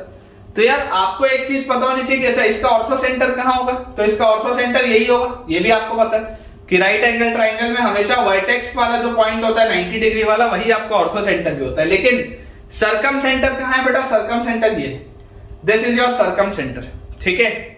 आपको यहां पर देखो बेटा परपेंडिकुलर बाइसेक्टर्स, साइड्स के परपेंडिकुलर बाइसेक्टर्स, तो यहां से अगर आप एक बेटा इस पे परपेंडिकुलर ड्रॉप करोगे, इस तरीके से बेटा यहां पर आप इसके परपेंडिकुलर ड्रॉप करोगे, इस तरीके से यहां पर बेटा आप इस पे परपेंडिकुलर ड्रॉप करोगे, तो इनका जो पॉइंट ऑफ इंटरसेक्शन आएगा वो आपके पास क्या आएगा, वो आपके पास आ जाएगा सर्कम सेंटर। अब यहां पर बेटा आपको एक चीज समझनी है जो मैं पिछले आपको ऑर्थो सेंटर में भी समझा रहा था। जैसे मान लो अगर ये पॉइंट ए है, ये पॉइंट बी है, ये पॉइंट सी है, तो OB रेडियस होगा, OA रेडियस होगा, OC रेडियस होगा, वो बात सही है। लेकिन बेटा अगर आप O से B को ज्वाइन करोगे ना, तो O से B वाली लाइन परपेंडिकुलर नहीं होगी AC के। मैं आपको यही समझाना चाहता हूं, इट इज नॉट नेसेसरी, क्योंकि देखो आप इसके अगर परपेंडिकुलर बनाओगे तो एक ऐसी लाइन आएगी इसके परपेंडिकुलर। देख लो आप ध्यान से, एकदम तसल्ली से देख लो, जो मैंने थोड़ी देर पहले मिसकंसेप्शन भी बताया था। जो सर्कल का सेंटर O है, सर्कम सेंटर जो बेसिकली आ रहा है, it is not the line joining O and B। अपने को कई बार ऐसा लगता है, कई सारे टीचर्स भी ये बोल जाते हैं गलती में, लेकिन आपको बहुत बेटा मैं बोल रहा हूं ढंग से आप सुनने की कोशिश करो, समझने की कोशिश करो। O से B वाली जो लाइन होगी, O से B वाली लाइन इस AC के परपेंडिकुलर हो ये जरूरी नहीं है। OB will be perpendicular to AC, this is wrong, it is a misconception, it is a misconception। हमको जनरली ऐसा लगता है लेकिन ऐसा होता नहीं है, जरूरी नहीं है ऐसा हो भी सकता है लेकिन मैक्सिमम टाइम्स नहीं होता, ठीक है ना। क्योंकि आपको दिखाई दे रहा है कि यार ये BD जो है, यहां पर तो आपको दिख रहा है ना that BD is perpendicular to AC, BD जो है वो AC के परपेंडिकुलर है, बाकी नहीं है परपेंडिकुलर। और आपको देखो पता है कि सेंटर से जो बेटा आप परपेंडिकुलर ड्रॉप करते हैं कॉर्ड पे, वो उसको बाइसेक्ट करता है, या आप बोल सकते हैं कि point of intersection of perpendicular bisectors of the sides is known as circumcentre. तो यार यहां पर तो देखो कि ये अगर एक साइड पे ही लाई कर गया, ये अगर बेटा इस साइड पे ही लाई कर गया, तो यहां से इसका बाइसेक्टर तो आप बना ही नहीं सकते कहीं पर भी। तो बेसिकली आपको ये वाले दो बाइसेक्टर्स को ही इंटरसेक्ट करवा के ये बनाना पड़ेगा। तो इस केस में राइट एंगल ट्राइंगल में it is on the mid point of hypotenuse, on the mid point of hypotenuse, circum centre is on the mid point of hypotenuse. ये बात आपको बेटा पता होनी चाहिए, ठीक है। राइट एंगल ट्राइंगल के केस में, राइट एंगल ट्राइंगल के केस में ऑर्थो सेंटर कहां पर होता है, ऑर्थो सेंटर यहां है बेटा, this is your ortho centre. लेकिन सर्कम सेंटर हाइपोटेन्यूस का मिड पॉइंट है। और एक कॉमन बच्चों से गलती क्या होती है, बच्चों को यह लगता है कि ऑर्थो सेंटर और सर्कम सेंटर को जोड़ने वाली जो लाइन होगी वो इसके परपेंडिकुलर होगी, ऐसा नहीं। ऑर्थो सेंटर और सर्कम सेंटर को जोड़ने वाली लाइन इसके परपेंडिकुलर हो, इट इज नॉट नेसेसरी। ये बात हमको बिल्कुल बेटा अपने दिमाग में रखनी है, इसमें हमको गलतियां नहीं करनी है। अच्छे बच्चों से इसमें गलती होती है, इसलिए मैं बार इस पॉइंट पे आपको एम्फसाइज कर रहा हूं। हमेशा ऑर्थो सेंटर होगा 90 डिग्री वाले वर्टेक्स पे राइट एंगल ट्राइंगल में, और हमेशा सर्कम सेंटर होगा हाइपोटेन्यूस के मिडिल पॉइंट पे राइट एंगल ट्राइंगल में। लेकिन ऑर्थो सेंटर से सर्कम सेंटर को जोड़ने वाली लाइन इस हाइपोटेन्यूस के परपेंडिकुलर हो, ऐसा जरूरी नहीं है। ये बात हमको याद रखनी है, ठीक है। अब बेटा अपन बात करते हैं एक्यूट एंगल ट्राइंगल की। एक्यूट एंगल बेटा ट्राइंगल की अपन बात करते हैं, तो ये आपके पास एक आ गया बेटा एक्यूट एंगल ट्राइंगल, ठीक है। This is your acute angle triangle. Basically semi circle के एक साइड जो भी ट्राइंगल बनता है, सेमी सर्कल के एक साइड जो भी ट्राइंगल बनता है वो हमेशा ऑब्ट्यूस होता है, ठीक है। This is your obtuse angle triangle. तो सेमी सर्कल के एक साइड है, सेमी सर्कल पर जो बनता है वो राइट एंगल ट्राइंगल बनता है, और सेमी सर्कल और दूसरे वाले भी सेमी सर्कल में जो ट्राइंगल बनता है that is your acute angle triangle. ये ऑब्ट्यूस है बेटा, ठीक है। This is the case of obtuse angle triangle, this is the case of obtuse angle triangle. तो अब ऑब्ट्यूस एंगल ट्राइंगल में बेटा आपको क्या चीज समझ में आनी चाहिए। अगर मैं सर्कम सेंटर की बात करूं तो सर्कम सेंटर कहां होता है, सर्कम सेंटर होता है point of intersection of perpendicular bisector. इसका परपेंडिकुलर बाइसेक्टर इधर कहीं पे होगा इस लाइन में, इसका परपेंडिकुलर बाइसेक्टर इधर कहीं पे होगा, इसका परपेंडिकुलर बाइसेक्टर इधर कहीं पे होगा। यार यहां पर देखो कहीं पे आ रहा है सर्कम सेंटर, सोच के देखो। ये वाला जो साइड है, ये वाले साइड का परपेंडिकुलर बाइसेक्टर मैंने बना लिया, ठीक है। ये वाले साइड का मैंने परपेंडिकुलर बाइसेक्टर बना लिया, और ये बीच वाले साइड का भी मैंने परपेंडिकुलर बाइसेक्टर बना लिया। ये परपेंडिकुलर बाइसेक्टर्स जहां पर भी मिलेंगे वही वाला पॉइंट क्या होगा, आपका सर्कल का सेंटर होगा या सर्कम सेंटर होगा। क्लियर है क्या? तो ऑब्ट्यूज एंगल ट्रायंगल में it lies outside, circum centre lies outside the triangle. ठीक है, ये बेटा आपने वो चीज बहुत अच्छे तरीके से समझ में आनी चाहिए। इस पे सवाल बनते हैं, कॉमन मिस्टेक्स होती हैं बच्चों से, बच्चे इसमें कंफ्यूज हो जाते हैं, आपको बिल्कुल भी इसमें कंफ्यूज नहीं होना है। अब बेटा अगर मान लो मैं आपसे एक सवाल पूछूं, जैसे मैंने आपसे सेंट्रॉइड में एक सवाल पूछा था कि एक ऐसा पॉइंट है P ट्रायंगल के अंदर सच दैट, एक ऐसा पॉइंट है P ट्रायंगल के अंदर such that area of PAB is equal to area of PBC is equal to area of PAC। तो आपने बोला कि यार P तो सेंट्रॉइड होगा क्योंकि ये सेंट्रॉइड की प्रॉपर्टी होती है। मैं अगर आपको बोल दूं there exists a point, there exists a point P, there exists a point P inside the triangle ABC such that there exists a point P inside the triangle ABC such that PA is equal to PB is equal to PC, or P is equidistant from A, B, C। तो आप P के बारे में क्या कह सकते हैं? What can we say about P?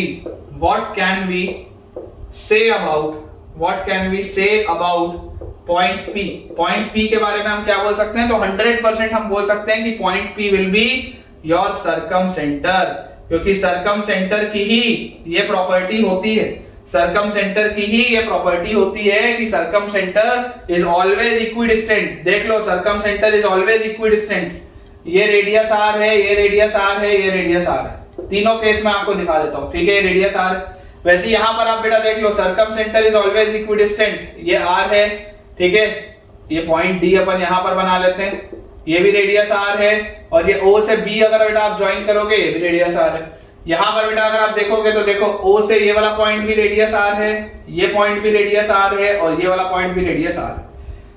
तो सर्कम सेंटर एक ऐसा पॉइंट होता है किसी ट्राइंगल के लिए, सर्कम सेंटर एक ऐसा पॉइंट होता है किसी ट्राइंगल के लिए जिसकी दूरी ट्राइंगल के तीनों वर्टिसेस से सेम होती है।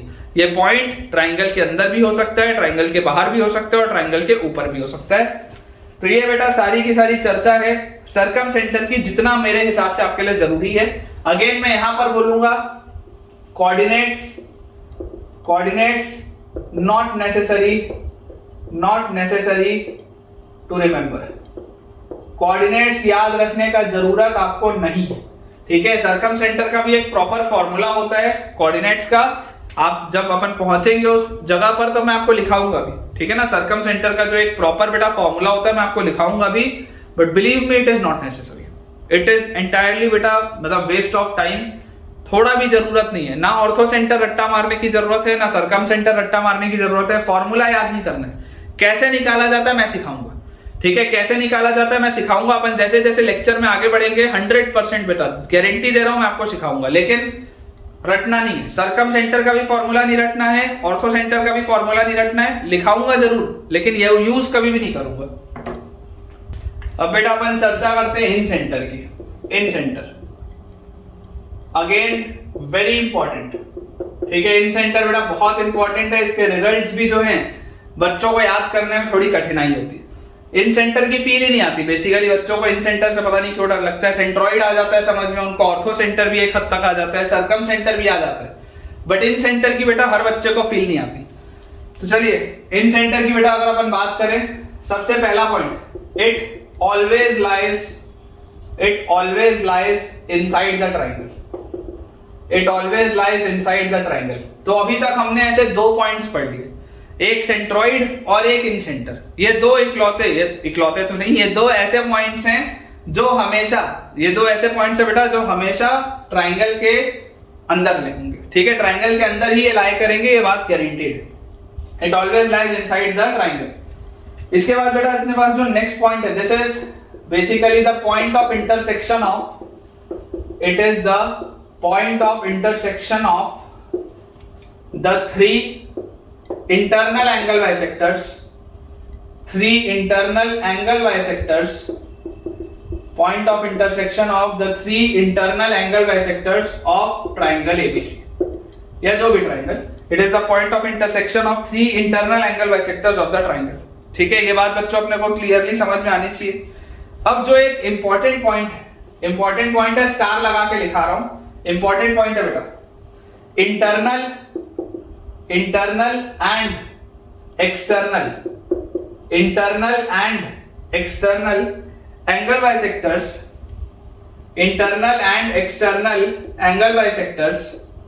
internal and external angle bisectors divides the side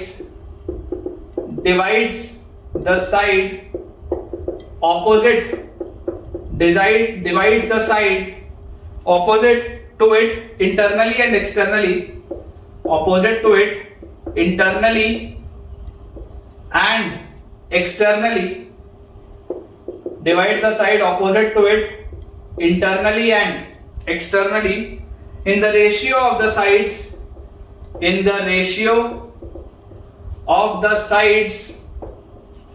containing the angle। ये थोड़ा सा डिफिकल्ट पॉइंट है बेटा समझने के लिए, लेकिन समझाता हूं। containing the angle in the ratio of the sides containing the angle, थोड़ा सा डिफिकल्ट है इसलिए स्टार भी लगाया है। तसल्ली से सुनेंगे क्योंकि आज के पूरे लेक्चर में बेटा अब जो चर्चा होगी सिर्फ इन सेंटर की होगी। इन सेंटर जैसे ही खत्म होगा चैप्टर आज का लेक्चर अपना कंप्लीट हो जाएगा। ठीक है, तो थोड़ा सा ध्यान से बेटा सुनेंगे। दोबारा आपके लिए मैं रीड कर देता हूं। Internal and external angle bisectors divides the sides opposite to it internally and externally in the ratio of the sides containing the angle। ठीक है, देखिए आप बेटा ऐसे समझिए कि आपके पास एक ट्राइंगल है इस तरीके का। ये ट्राइंगल है बेटा एबीसी। ठीक है, ये ट्राइंगल है एबीसी। इसमें आपको पहले मैं एक आध पॉइंट और लिखा देता हूं। It is the centre of in circle. ठीक है, it is the centre of in circle. उसके बाद आप इसमें लिख सकते हैं it is the point inside the triangle, it is the point inside the triangle which is always equidistant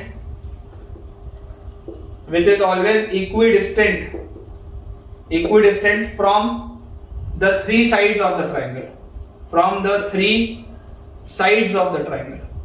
sides of triangle। ठीक है ना।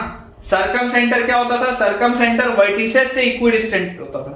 सर्कम सेंटर जो होता था बेटा वो वर्टिसेस से इक्वल डिस्टेंस पे होता था। और इन सेंटर जो होता है, इन सेंटर की खास बात क्या होता है कि ये साइड से इक्विडिस्टेंट होता है। ठीक है, it is the point inside the triangle which is always equidistant from the three sides of the triangle. दोनों में अंतर है। सर्कम सेंटर वर्टिसेस से सेम दूरी पे होता था और इन सेंटर साइड से सेम दूरी पे होता है। अभी बताता हूं क्या हो रहा है, समझिए। आपको बेटा बोला जा रहा है इन सेंटर है मतलब इंटरनल एंगल बाइसेक्टर्स का इंटरसेक्शन पॉइंट है। It is the point of intersection of the three internal angle bisectors.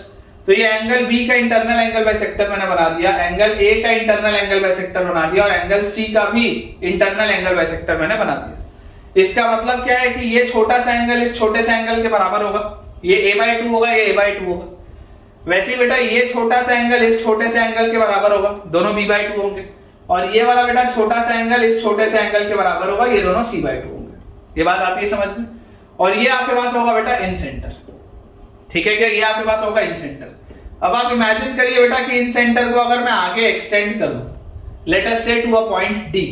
In centre को मैं आगे एक्सटेंड कर दूं let us say to a point D, तो आपके यहां पर देखो पॉइंट क्या है, इंटरनल। सबसे पहले इंटरनल देखते हैं फिर एक्सटर्नल समझाता हूं। Internal angle bisector divide the side opposite to it internally in the ratio of the side containing the angle. पहले मैं इंटरनल वाले को समझाता हूं फिर एक्सटर्नल को समझाऊंगा। Internal angle bisector divide the side opposite to it internally in the ratio of the sides containing the angle। मतलब कि बच्चों आप देखिए ये B के सामने वाला साइड B होता है, सॉल्यूशंस ऑफ ट्रायंगल में पढ़े। C के सामने वाला साइड C होता है, सॉल्यूशंस ऑफ ट्रायंगल में पढ़े। और ये बेटा पूरा जो साइड होता है ये A होता है। तो आपको ये बोला जा रहा है कि ये जो BD by CD है, BD by CD जो है आपके ये बेटा आएगा C by B के बराबर। ये आपको प्रूफ करना है, ये आपको बेटा प्रूफ करना है। BD by CD जो आएगा वो C by B के बराबर आएगा। देखो क्या लिखा है, internal angle bisector divides the side internally. किस रेशियो में डिवाइड कर रहा है? सेक्शन फार्मूला याद करो, m1:m2 M1:M2 क्या होगा, C by B। क्यों लिखा है, internally in the ratio of the sides containing the angle. ये जो पूरा एंगल है बेटा, ये जो पूरा एंगल A है, ये पूरा एंगल A कौन से दो साइड्स के बीच में है, C और B के बीच में। ये बेटा C और B के बीच में है ना, ये वाला पूरा का पूरा एंगल। तो ये जो सामने वाला साइड है, सामने वाले साइड को किस रेशियो में डिवाइड करेगा, तो C/B में करेगा। यहां C है तो यहां C आएगा, यहां B है तो यहां B आएगा। एग्जैक्ट उसका लेंथ नहीं है वो, लेकिन दोनों का रेशियो C by B होगा। बोलने का मतलब ये है कि अगर ये CK होगा तो ये BK होगा। ये दोनों, ये बेटा बोलने का मतलब है कि अगर ये CK होगा तो ये BK होगा, मतलब C by B के रेशियो में डिवाइड करेगा। ठीक है, तो इसको बेटा अगर अपन प्रूव करने की कोशिश करें तो बहुत आसान से इसका प्रूफ है, अपन देखते हैं। देखो आप इसको बेटा मान लो एंगल A/2, तो ये भी होगा एंगल A/2। क्लियर है ये बात। अब बच्चों अगर मैं आपको बोलूं कि यार यहां से आप ऐसा करो, आपको निकालना क्या है, आपको निकालना है BD/CD, आपको इसका रेशियो निकालना है, करेक्ट, आपको इसका रेशियो निकालना है। तो आप ऐसा करिए, आप लगाइए साइन लो। आप मान लीजिए इस एंगल को थीटा, तो ये वाला एंगल आपके पास आ जाएगा 180 माइनस थीटा, लीनियर पेयर के हिसाब से। देख लो आप, अगर आप इसको थीटा मानोगे तो ये 180 माइनस थीटा हो जाएगा लीनियर पेयर के हिसाब से। तो आप रिजल्ट याद रखेंगे। देखो प्रूफ मैं आपके मन की शांति के लिए करा रहा हूं, प्रूफ मैं आपकी मन की शांति के लिए करा रहा हूं, आपको रिजल्ट याद रखना। मुझे रिजल्ट पता होना चाहिए, काम उसी का आएगा, बाकी सब फालतू है। मेरे को रिजल्ट पता होना चाहिए। रिजल्ट क्या है, रिजल्ट होता है कि BD/CD is C by B, BD/CD is C by B। मेरे को सिर्फ इतने से काम है। कैसे आएगा मैं आपको बताता हूं। आप पकड़ो ट्राइंगल ABD, ट्राइंगल ABD बेटा अगर आप पकड़ोगे तो ट्राइंगल ABD में साइन लॉ क्या बोलता है, साइन लॉ बोलता है CK by sin A/2, CK by sin, अच्छा इसको CK भी मैं क्यों बोल रहा हूं यार, CK नहीं बोलते ना, वो तो आ ही जाएगा। आप ऐसा करो, इसको बोलो x और y, ठीक है। आप इसको बोलो late us say this is x and this is y, ठीक है। तो C by B का रेशियो आपको निकालना है बेसिकली। तो इन ट्राइंगल ABD में बेटा आप बोलो x upon sin A/2, x upon sin A/2 will be equal to C upon sin theta, C upon sin theta. ये बात आएगी, x upon sin A/2 will be equal to C upon sin theta. और बेटा triangle अगर मैं बात करूं ACD की, ठीक है, ये ट्राइंगल ABD की हमने बात कर ली। अब अगर मैं बात करूं ट्राइंगल ACD की, तो ट्राइंगल ACD में क्या होगा, ट्राइंगल ACD में बेटा y upon sin A/2, y upon sin A/2 will be equal to b upon sin 180 minus theta. ये चीज आएगी अपने पास, y upon sin A/2 is equal to b upon sin 180 minus theta.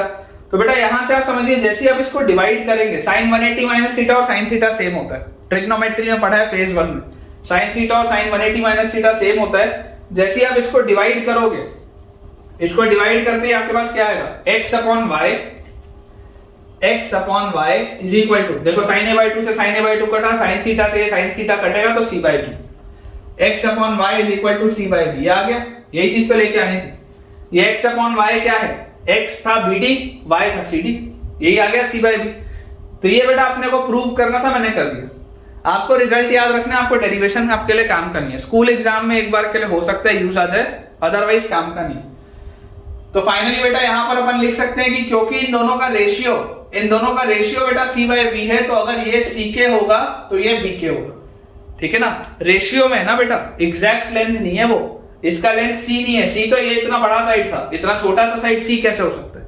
तो ये CK है, वो BK है, ताकि आप दोनों को रेशियो लोगे तो आपके पास C by B आ जाएगा, where K is some constant. उस K की आप वैल्यू भी निकाल सकते हैं। देखिए यहां पर अपन लिख लेते हैं ऑल्सो आपको देखो क्या पता है, CK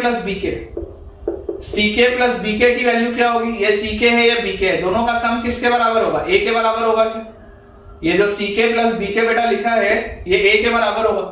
तो यहां से आपके पास K का वैल्यू क्या आ जाएगा, A upon B plus C, ठीक है क्या। K का वैल्यू अपने पास आ जाएगा A upon B plus C। देखिए K will be equal to A upon B plus C। तो इस लेंथ का, इस साइड का लेंथ आ जाएगा AC by B plus C, इस साइड का लेंथ आ जाएगा AB by B plus C। आपको एग्जैक्ट लेंथ याद रखने की जरूरत नहीं है, आपको ये रेशियो याद रखने की जरूरत नहीं है। आपको याद क्या होना चाहिए, आपको याद सिर्फ ये होना चाहिए बेटा कि अगर इंटरनल एंगल बाइसेक्टर है तो internal angle bisector internally divide करेगा किस रेशियो में, इन the ratio of the sides containing the angle, in the ratio of the sides containing the angle. तो ये C है तो ये भी C होगा, ये B है तो ये भी B होगा। सिर्फ हमको बेटा ये चीज याद रखनी है, ठीक है। ये हो गया इंटरनल डिवीजन। अब अपन बात करते हैं एक्सटर्नल डिवीजन की, तो मैं थोड़ा सा इसको क्लियर कर देता हूं। तो बेटा चलिए, अब अपन ने इंटरनल डिवीजन देख लिया, अब अपन एक्सटर्नल डिवीजन की बात करें। इसको मैं आपके लिए डिराइव नहीं करूंगा, मैं आपके लिए सिर्फ इसका फिगर किस तरीके का होना चाहिए मैं आपको ये बता देता हूँ। ये देखिए आपके पास बेटा इस तरीके से आपके पास ये दिया हुआ है, ठीक है। ये आपका ट्राइंगल ABC है और इस ट्राइंगल ABC में आपको दिखाई दे रहा है कि इंटरनल एंगल, ये जो A, इंटरनल एंगल A, इसका बेटा एंगल बाइसेक्टर आपने बनाया था ये पॉइंट D पे। इसका ये एंगल बाइसेक्टर आपने बनाया था पॉइंट D पे। अब इसका बेटा एक्सटर्नल एंगल आपको देखो कौन सा दिख रहा है, ये जो आप इसको बेटा ऊपर ऐसे एक्सटेंड करोगे, ठीक है, इस तरीके से बेटा ये जो आप ऊपर एक्सटेंड करोगे, तो ये जो आपने ऊपर साइड में एक्सटेंड किया है, ये बेटा बेसिकली आपके पास उसका एंगल, ये बाहर वाला एंगल ये पूरा है ना, तो ये बाहर वाले एंगल का बाइसेक्टर, बाहर वाले एंगल का बाइसेक्टर कैसा होगा बेटा, कुछ इस तरीके का होगा अंदाजे से। बाहर वाले एंगल का बाइसेक्टर कुछ इस तरीके से होगा, मतलब कि ये वाला जो बेटा एंगल होगा, ये वाला एंगल वो ये वाले एंगल के बराबर होगा। ये आपके एक्सटर्नल एंगल का बाइसेक्टर है, ठीक है। This is the bisector of your external angle. Late us से ये किसी पॉइंट E पर इसको एक्सटर्नली बाइसेक्ट कर रहे हैं। मैं यहां पर लिख देता हूं AE जो है, AE is the external angle bisector, it is the external angle bisector, it is the external angle bisector of angle A, it is the external angle bisector of angle A, ठीक है। तो आपको again पिछले वाले में देखो आपने क्या देखा कि BD बाय CD क्या था, इंटरनली डिवाइड कर रहा था C/B में, इंटरनली डिवाइड कर रहा था C/B में, ठीक है। इंटरनली बेटा डिवाइड कर रहा था C/B में। यहां पर आपको सिर्फ ये चीज पता होनी चाहिए कि ये जो एक्सटर्नल एंगल बाइसेक्टर है, एक्सटर्नल एंगल बाइसेक्टर इसको एक्सटर्नली डिवाइड करेगा in the same ratio of C/B।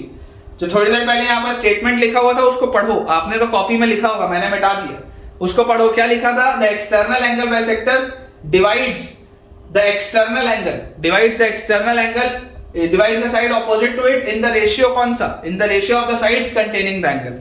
तो ये जो दो साइड्स के बीच में है उसको ये एक्सटर्नली डिवाइड कर रहा है। ये जो एक्सटर्नल एंगल बाइसेक्टर है बेटा, ये इन दोनों पॉइंट्स को, ये जो सामने वाला साइड है ना, इस साइड को किस में डिवाइड कर रहा है, एक्सटर्नली, एक्सटर्नली डिवाइड कर रहा है। मतलब कि जैसे यहाँ पर BD बाय CD C/B था, वैसे यहाँ पर BE by CE will be C/B। ये हमको बस याद रखना है। इसका मैं आपके लिए बेटा डेरिवेशन नहीं करूंगा, अननेसेसरी अपन टाइम वेस्ट नहीं करेंगे। किसी को अगर इसका डेरिवेशन चाहिए हो आप कमेंट बेटा कर सकते हैं, मैं आपको कमेंट्स में शेयर कर दूंगा इसका डेरिवेशन। लेकिन अपने लिए इसका डेरिवेशन कोई भी काम करनी है, मैंने आपको सिर्फ फील देने के लिए इंटरनल एंगल का डेरिवेशन करा दिया, बाकी डेरिवेशन में अपन समय व्यतीत नहीं करेंगे। और ये जो एक्सटर्नल डिवीजन क्या होता है, एक्सटर्नल डिवीजन बेटा क्या होता है, this will be covered in next lecture. External division जो है बेटा, external division will be covered in next lecture in section formula. External division to be covered tomorrow in the next lecture, है ना, tomorrow in the next lecture in section formula. Section formula बेटा जो अपन पढ़ेंगे, जो आपने class 10th में ही पढ़ा है, थोड़ा सा मैं आपको उसको एडवांस पढ़ाऊंगा सेक्शन फॉर्मूला, उसमें बेटा आप एक्सटर्नल डिवीजन पढ़ेंगे कि एक्सटर्नल डिवीजन का मतलब क्या होता है। फिलहाल तो हमारे पास सिर्फ इंटरनल डिवीजन का अपने पास अपन ने रिजल्ट निकाल लिया C/B, और हमको सिर्फ ये रिजल्ट पता होना चाहिए कि एक्सटर्नली भी C/B में ही डिवाइड करेगा, एक्सटर्नली भी C/B में डिवाइड करेगा। मतलब कि B से लेकर E तक की दूरी, B से लेकर E तक की बेटा दूरी जो है, अगर ये C होगी, B से लेकर E तक की दूरी अगर बच्चों C होगी, तो C से लेकर E तक की दूरी B होगी, ठीक है। तो रेशियो वही आएगा आपके पास C/B, रेशियो बेटा वही आएगा C/B। यहां पर आप मान लो ये कुछ K' होगा तो ये भी कुछ K' होगा, सिर्फ आपको ये चीज पता होनी चाहिए, ठीक है, कि ये CK' होगा तो वो BK' होगा, सिर्फ अपने को इतना पता होना चाहिए।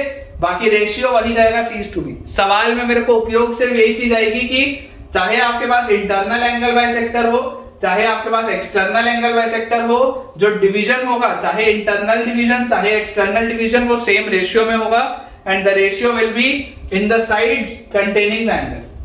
जो दो साइड्स के बीच में एंगल है उन्हीं के रेशियो में बेटा ये डिवीजन होगा।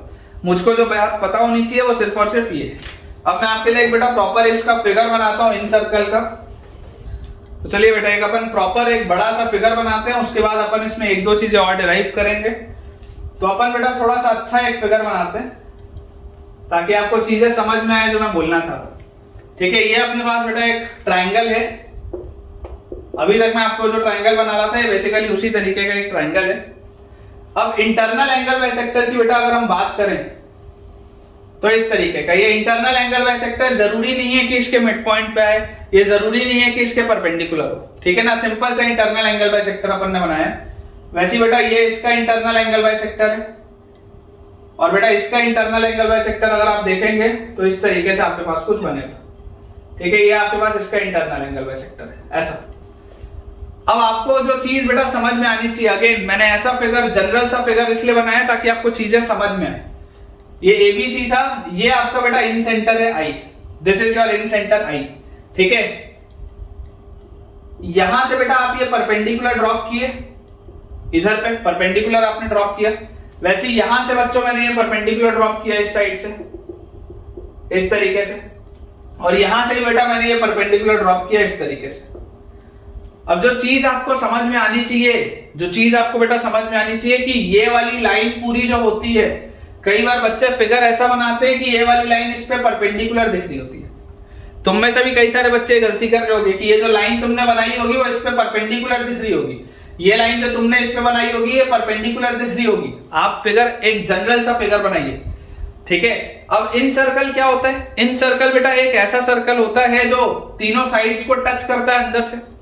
इन सर्कल एक ऐसा सर्कल होता है जो तीनों साइड्स को टच करता है बेटा अंदर से। तो मैं यहां पर देखो इन सर्कल बना रहा हूं डॉटेड लाइन से। ठीक है, ये अपन इन सर्कल बना रहे हैं इस तरीके से बेटा, आपके पास एक इन सर्कल बनेगा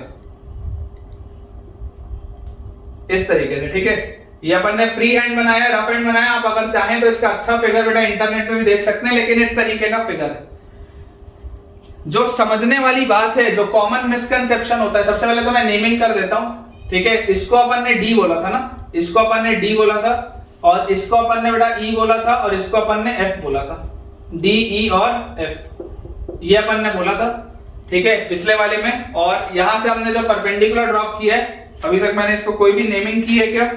मेरे ख्याल से बेटा इसकी मैंने अभी तक नेमिंग की नहीं है, क्योंकि मैं आपके पिछले फिगर से ही इसको मैच भी कराना चाहता हूं, तो इसकी अपन ने अभी तक नेमिंग नहीं की है। ठीक है, अपन इसकी नेमिंग करते हैं।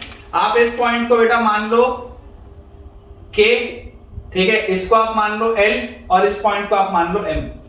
अब जो कॉमन मिसकंसेप्शन है, कॉमन मिसकंसेप्शन क्या होता है? बच्चे जो फिगर बनाते हैं उसमें जो गलतियां होती हैं, मिसकंसेप्शन बच्चों ये होता है कि ये जो पॉइंट E है, पॉइंट F है, और जो पॉइंट D है, point D, E and F are not lying on the circle, are not lying on the circle, on the in circle। ये आपको पता होना चाहिए। किसी स्पेशल केस में लाई कर जाए बात अलग है, लेकिन इन जनरल बेटा ये लाई नहीं करते, क्योंकि इन सर्कल जो होता है, इन सर्कल ट्राइंगल के तीनों साइड्स को टच करता हुआ जाता है। ये बात आपको पता है कि इन सर्कल जो होता है वो ट्राइंगल के तीनों साइड्स को टच करता है।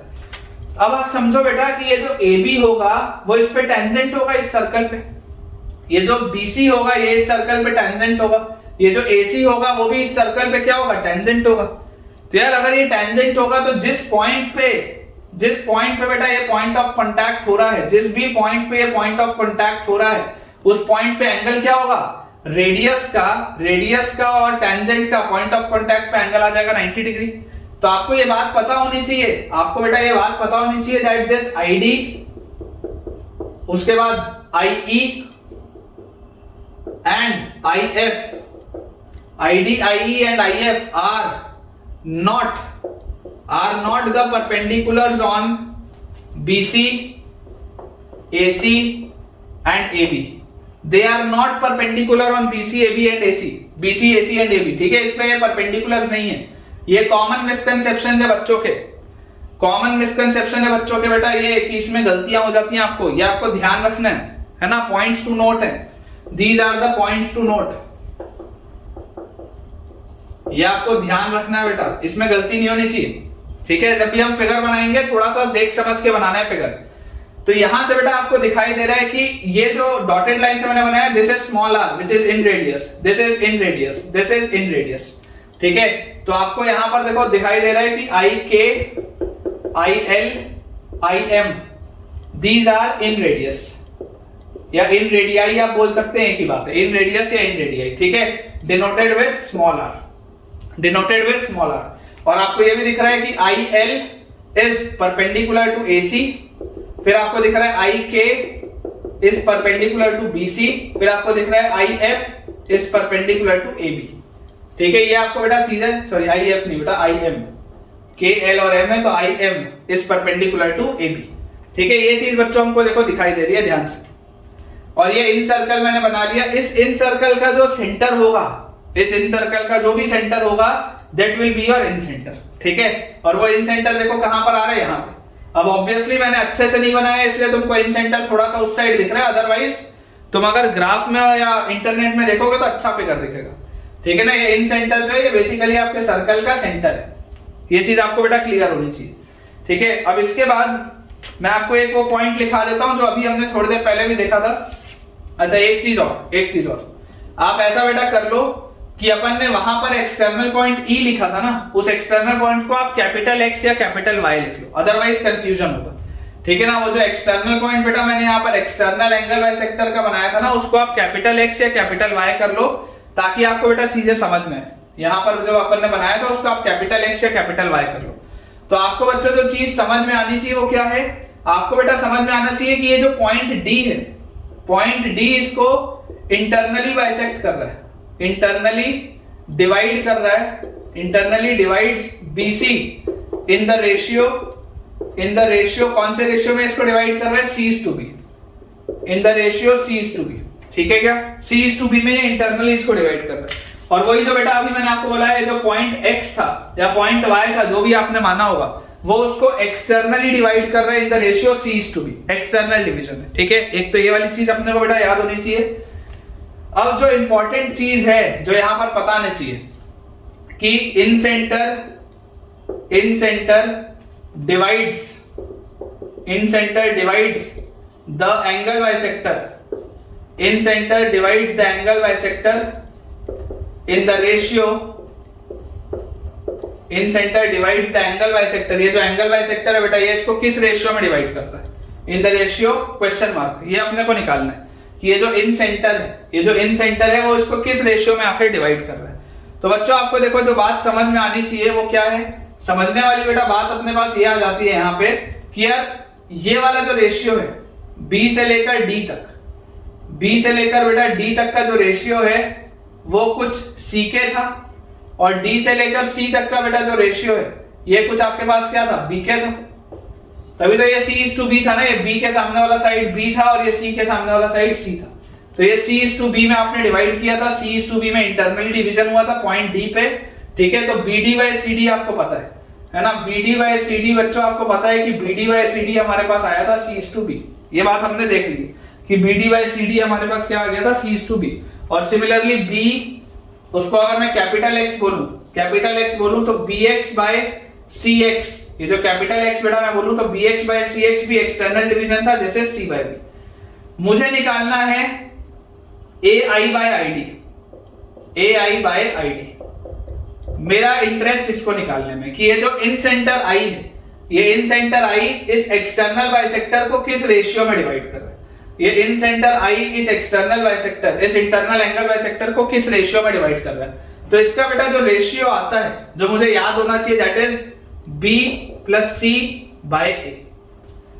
अगर ये एंगल A से आपने बेटा बाइसेक्टर बनाया है तो आंसर विल बी B+C/A। ठीक है, रिजल्ट ये होता है B+C/A। अब अपन इसको डिराइव कर लेते हैं, बहुत आसान सी बात है ना, इसका डेरिवेशन देख लेते हैं। ये रिजल्ट है बेटा जो आपको याद होना चाहिए, मैं स्टार लगा दिया। अभी तक मैंने आपको सिर्फ दो रिजल्ट बोले याद करने, एक तो ये इंटरनल डिवीजन के कि C/B में डिवाइड होता है, और एक ये वाली चीज कि ये B+C/A में डिवाइड होता है। AI/ID जो होता है वो B+C/A में डिवाइड होता है। अभी तक मैंने आपको याद रखने सिर्फ ये बोला है। अगर मैं इस डिवीजन को बेटा निकालने की कोशिश करूं तो आप समझने का बेटा प्रयास करें कि आप थोड़ा सा अपनी कॉपी को घुमाएं। ठीक है, थोड़ा सा बेटा आप अपनी कॉपी को घुमाएं, आप इस ट्राइंगल को देखें, ट्राइंगल ABD को ध्यान से बेटा आप ट्राइंगल ABD को देखें। मैं यहां पर थोड़ा सा इसको मिटा देता हूं, यहां पर मैं बनाता हूं। ठीक है, यहां पर बेटा देखो मैं आपके लिए दोबारा बनाता हूं इस चीज को, ताकि आपको चीज समझ में आए कि हो क्या रहा है। ये इस तरीके का बेटा अपने पास फिगर है, सिर्फ इतना सा मैं बना रहा हूं, this is A, this is B, this is D, और यहां पर बेटा कहीं पे आपका है इन सेंटर आई, यहां पर आपके पास कहीं पर है इन सेंटर आई, और ये AI बाय ID के आपका रेशियो निकालना है, that is B plus C by A। देखो ये आपके पास एंगल क्या होगा B बाय 2, ये आपके पास एंगल होगा B बाय 2। अच्छा ये वाले पूरे साइड का लेंथ क्या है स्मॉल c, ये वाले पूरे साइड का लेंथ स्मॉल c है, और बेटा ये BD का लेंथ क्या है, BD का लेंथ है CK, BD का लेंथ है CK, है ना। ये कैपिटल के अलग है, ये स्मॉल के अलग है, दोनों अलग अलग है। किसी को कंफ्यूजन हो रहा हो तो मैं इसको ऐसे बना देता हूं C इंटू स्मॉल के, ठीक है। इसको K अपन थोड़ा अलग सा बना देते हैं इस तरीके से, ये कैपिटल के ये स्मॉल के। तो आपके पास देखो क्या आ गया, आपके पास बेटा ये लिखा हुआ है कि ये जो लेंथ होगा ये क्या होगा C बाय CK। देखो आप ध्यान से, ये C है और ये CK है। अब अगर मैं कॉपी, आप अपनी बेटा कॉपी घुमाओ, आप कॉपी घुमा के ध्यान से देखो कि यार अगर ये ट्राइंगल ABD है तो ट्राइंगल ABD में BI क्या है, एंगल बाइसेक्टर है। ट्राइंगल ABD में बच्चों आपके पास ये जो BI है वो एंगल बाइसेक्टर है। तो आप क्या बोल सकते हैं, आप यार ये चीज बोल सकते हैं कि यार ये जो AI बाय ID होगा, AI बाय ID जो होगा इस केस में this will be equal to, ये किस रेशियो में डिवाइड कर रहा होगा, in the ratio of side containing the angles. तो this will be C by CK। सोच के देखो, this will be C by CK। देख लो आप बेटा, आराम से समझो इसको, एकदम आराम से आप तसल्ली से समझो कि अगर आप इसको कॉपी घुमा के देखोगे, जैसे यहां पर अगर आपको दिख रहा था तो ये BD बाय CD जो था, ये BD बाय CD क्या था, C बाय B था ना, इन the ratio of the sides containing the angle, कि ये C था तो ये C आया, ये B था तो ये B आया। वैसे ही बेटा मैं बोल रहा हूं आप इसको कॉपी घुमा के देखो, AI बाय ID जो होगा, अगर ये इंटरनल एंगल बाइसेक्टर है फॉर ट्राइंगल ABD तो AI बाय ID क्या होगा, ये C इज टू CK होगा, C इज टू CK। और बेटा K की वैल्यू मैंने थोड़ी देर पहले आपको देखो निकाल के दिखाई थी, दोबारा बता देता हूं कि CK प्लस BK, इसकी वैल्यू क्या है, स्मॉल a के बराबर है। तो स्मॉल k की वैल्यू मेरे पास क्या आ जाएगी, a by b plus c। Small k की बेटा मेरे पास वैल्यू क्या आ जाएगी, a by b plus c, उसको यहां डाल दो, ये c से ये c कटा तो आपके पास आ गया 1 by k will be b plus c by a। यार यही तो प्रूफ करना था। AI बाय ID जो है, AI बाय ID किसके बराबर है, AI by ID is equal to b plus c by a, ठीक है। AI by ID is b plus c by a, ये बेटा अपने को याद होना चाहिए। AI by ID is b plus c by a। जिन दो साइड्स उसके अगल बगल वाले दोनों का सम डिवाइडेड बाय सामने वाला साइड, दोनों का सम डिवाइडेड बाय सामने वाला साइड। सिमिलरली अगर मान लो आपके पास आ जाए BI divided by IE, BI divided by IE, तो इसका आंसर क्या होगा, ये वाला बेटा जो साइड है तो इसके अगल बगल क्या है, इसके अगल बगल A और C है, तो this will be A plus C divided by B। Similarly बेटा अगर मैं इधर से देखूं तो CI by IF, CI by IF ये किस रेशियो में होगा, तो यहां से अगर आप देखोगे तो अगल बगल में क्या है, A और B है, तो A और B है तो this will be A plus B by C। देख लो बेटा ध्यान से, जो आपके पास डिवीजन होगा that will be B plus C by A या C plus A by B या A plus B by C, ठीक है। ABC से बेटा जो आपने एंगल बाइसेक्टर्स का रेशियो लिखा कि इन सेंटर, ये जो इन सेंटर है ये इन एंगल बाइसेक्टर्स को किस रेशियो में डिवाइड कर रहा है, तो AI बाय ID भी मैंने देख लिया, BI बाय IE भी मैंने देख लिया और CI बाय IF भी मैंने देख लिया। और इसको बेटा डिराइव कैसे किया जाता है ये इसका प्रूफ है, ठीक है। हालांकि इसका डेरिवेशन अगेन कोई काम का नहीं है, लेकिन बेटा ये इसका प्रूफ है। आप अगर चाहें तो यहां से अपनी नोटबुक थोड़ी सी घुमा के देखें तो आपको यहां से दिखाई दे जाएगा बेटा कि ये जो ट्राइंगल है, ये जो पूरा ट्राइंगल है, उस पूरे ट्राइंगल के लिए BI जो है वो इंटरनल एंगल बाइसेक्टर है। जैसे यहाँ पर ये वाली लाइन थी वैसे यहाँ पर ये वाली लाइन है, तो इसका मतलब ये जो सामने वाले साइड्स होंगे, सामने वाले साइड्स का रेशियो क्या होगा, AI by ID will be C divided by CK, C divided by CK, ठीक है क्या। और यहां से बेटा K अपन ने पहले निकाल लिया था A by B plus C, तो 1 by K will be B plus C by A। ये बेटा अपना रिजल्ट है जो बहुत इंपॉर्टेंट है, ठीक है। तो ये बेटा अपन ने तमाम अभी चर्चा कर ली इन सेंटर की। इन सेंटर में मेरे हिसाब से बेटा जो जो पॉइंट्स मुझे आपको बताने चाहिए थे मैंने आपको बता दिए। एक छोटी सी चीज और है, अपन वो बेटा बहुत क्विकली कर लेते हैं, फिर आज का लेक्चर अपना एंड हो जाएगा। और अगेन मैं आपको बेटा एक चीज बता दूं, इनमें जो भी रिलेवेंट इंफॉर्मेशन और मिलेगा, जो भी और चीजें होंगी अपन वो क्वेश्चंस में कवर करेंगे। थ्योरेटिकली जितना आपको पता होना चाहिए था कि सेंट्रॉइड क्या है, ऑर्थो सेंटर क्या है, सर्कम सेंटर क्या है, इन सेंटर क्या है, वो मैंने आपको बता दिया। बस आपको इस चीज का ध्यान रखना है कि जो मैंने अभी एक्सटर्नल डिवीजन वाला आपको बताया चीज, कि एक्सटर्नल डिवीजन क्या होता है, तो एक्सटर्नल डिवीजन कल वाले लेक्चर में सेक्शन फॉर्मूले में आएगा, ठीक है, वहां से आपको बेटा चीजें अच्छे से समझ में आएंगी। चलिए बेटा बस 2 इंपॉर्टेंट नोट पॉइंट्स मैं आपको लिखा देता हूं, फिर आज का अपना लेक्चर एंड हो जाएगा। इंपॉर्टेंट बेटा जो नोट पॉइंट है कि if triangle is isosceles, if triangle is isosceles, if triangle is isosceles then orthocenter, centroid, circumcenter, incenter, then orthocenter, centroid, circumcenter, incenter are collinear, सारे के सारे कोलिनियर होते हैं, that is they lie on the same line, they lie on the same line। बोलने का बेटा मतलब क्या है, बोलने का मतलब बहुत सिंपल सा है कि अगर आपके पास मान लीजिए एक ऐसा आइसोसेलेस ट्रायंगल है, late us say this is your isosceles triangle ABC, late us से बेटा this is your isosceles triangle ABC, और इस आइसोसेलेस ट्रायंगल में बेटा आपने एक परपेंडिकुलर ड्रॉप किया, लेट अस से डी। अगर इस आइसोसेलेस ट्रायंगल में आपने एक परपेंडिकुलर ड्रॉप किया, लेट अस से एडी, तो यार आपको एक बात पता है कि ये जो एडी होगा इस आइसोसेलेस ट्रायंगल के लिए, यहां पर एबी और एसी बराबर है, तो एडी जो होगा वही आपका ऑल्टीट्यूड है, ये एडी जो होगा यही आपका मीडियन है, ये जो एडी होगा यही आपका एंगल बाइसेक्टर है।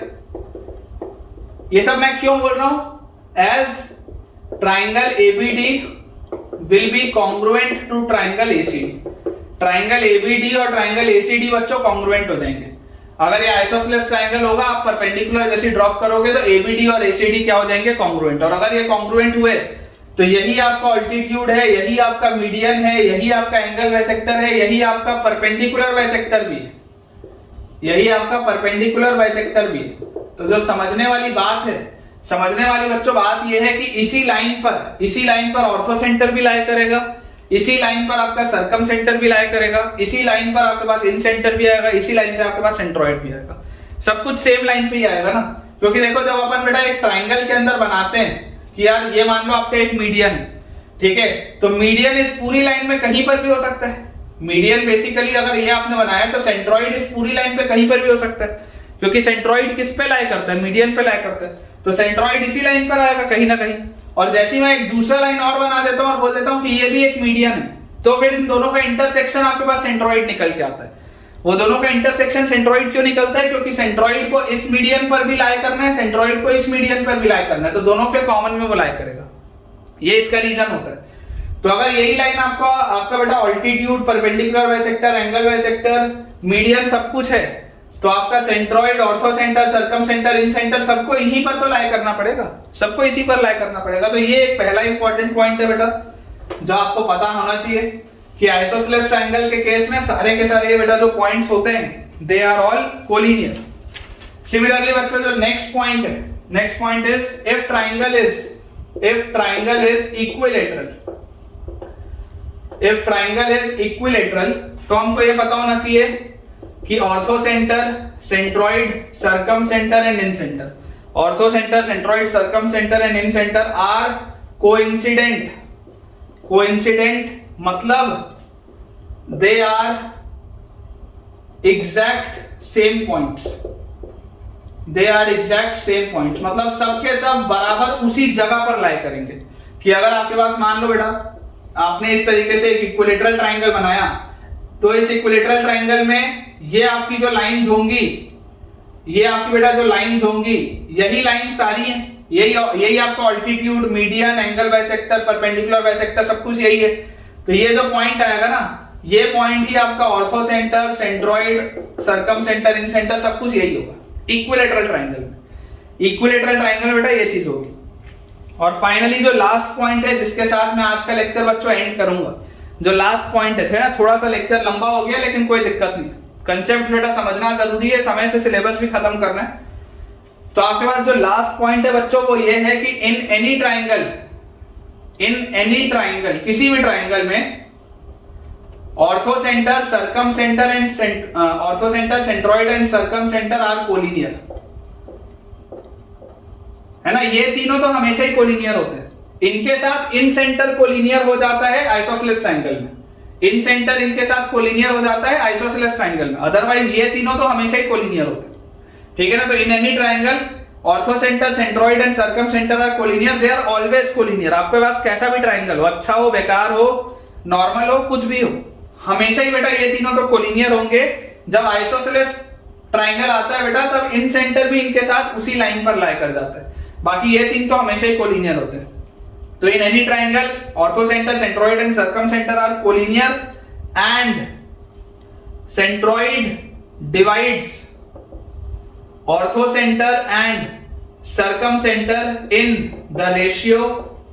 in the ratio 2:1 and centroid divides ortho center and circum center in the ratio 2:1। बोलने का मतलब ये है बेटा कि आपके पास अगर ये ऑर्थो सेंटर है, ये सर्कम सेंटर है और इसके बीच में कहीं सेंट्रोइड लाई कर रहे हैं तो ये हमेशा कोलिनियर होंगे। ये बात तो 100% श्योर है कि ये हमेशा कोलिनियर होंगे, मतलब एक लाइन पे लाई करेंगे।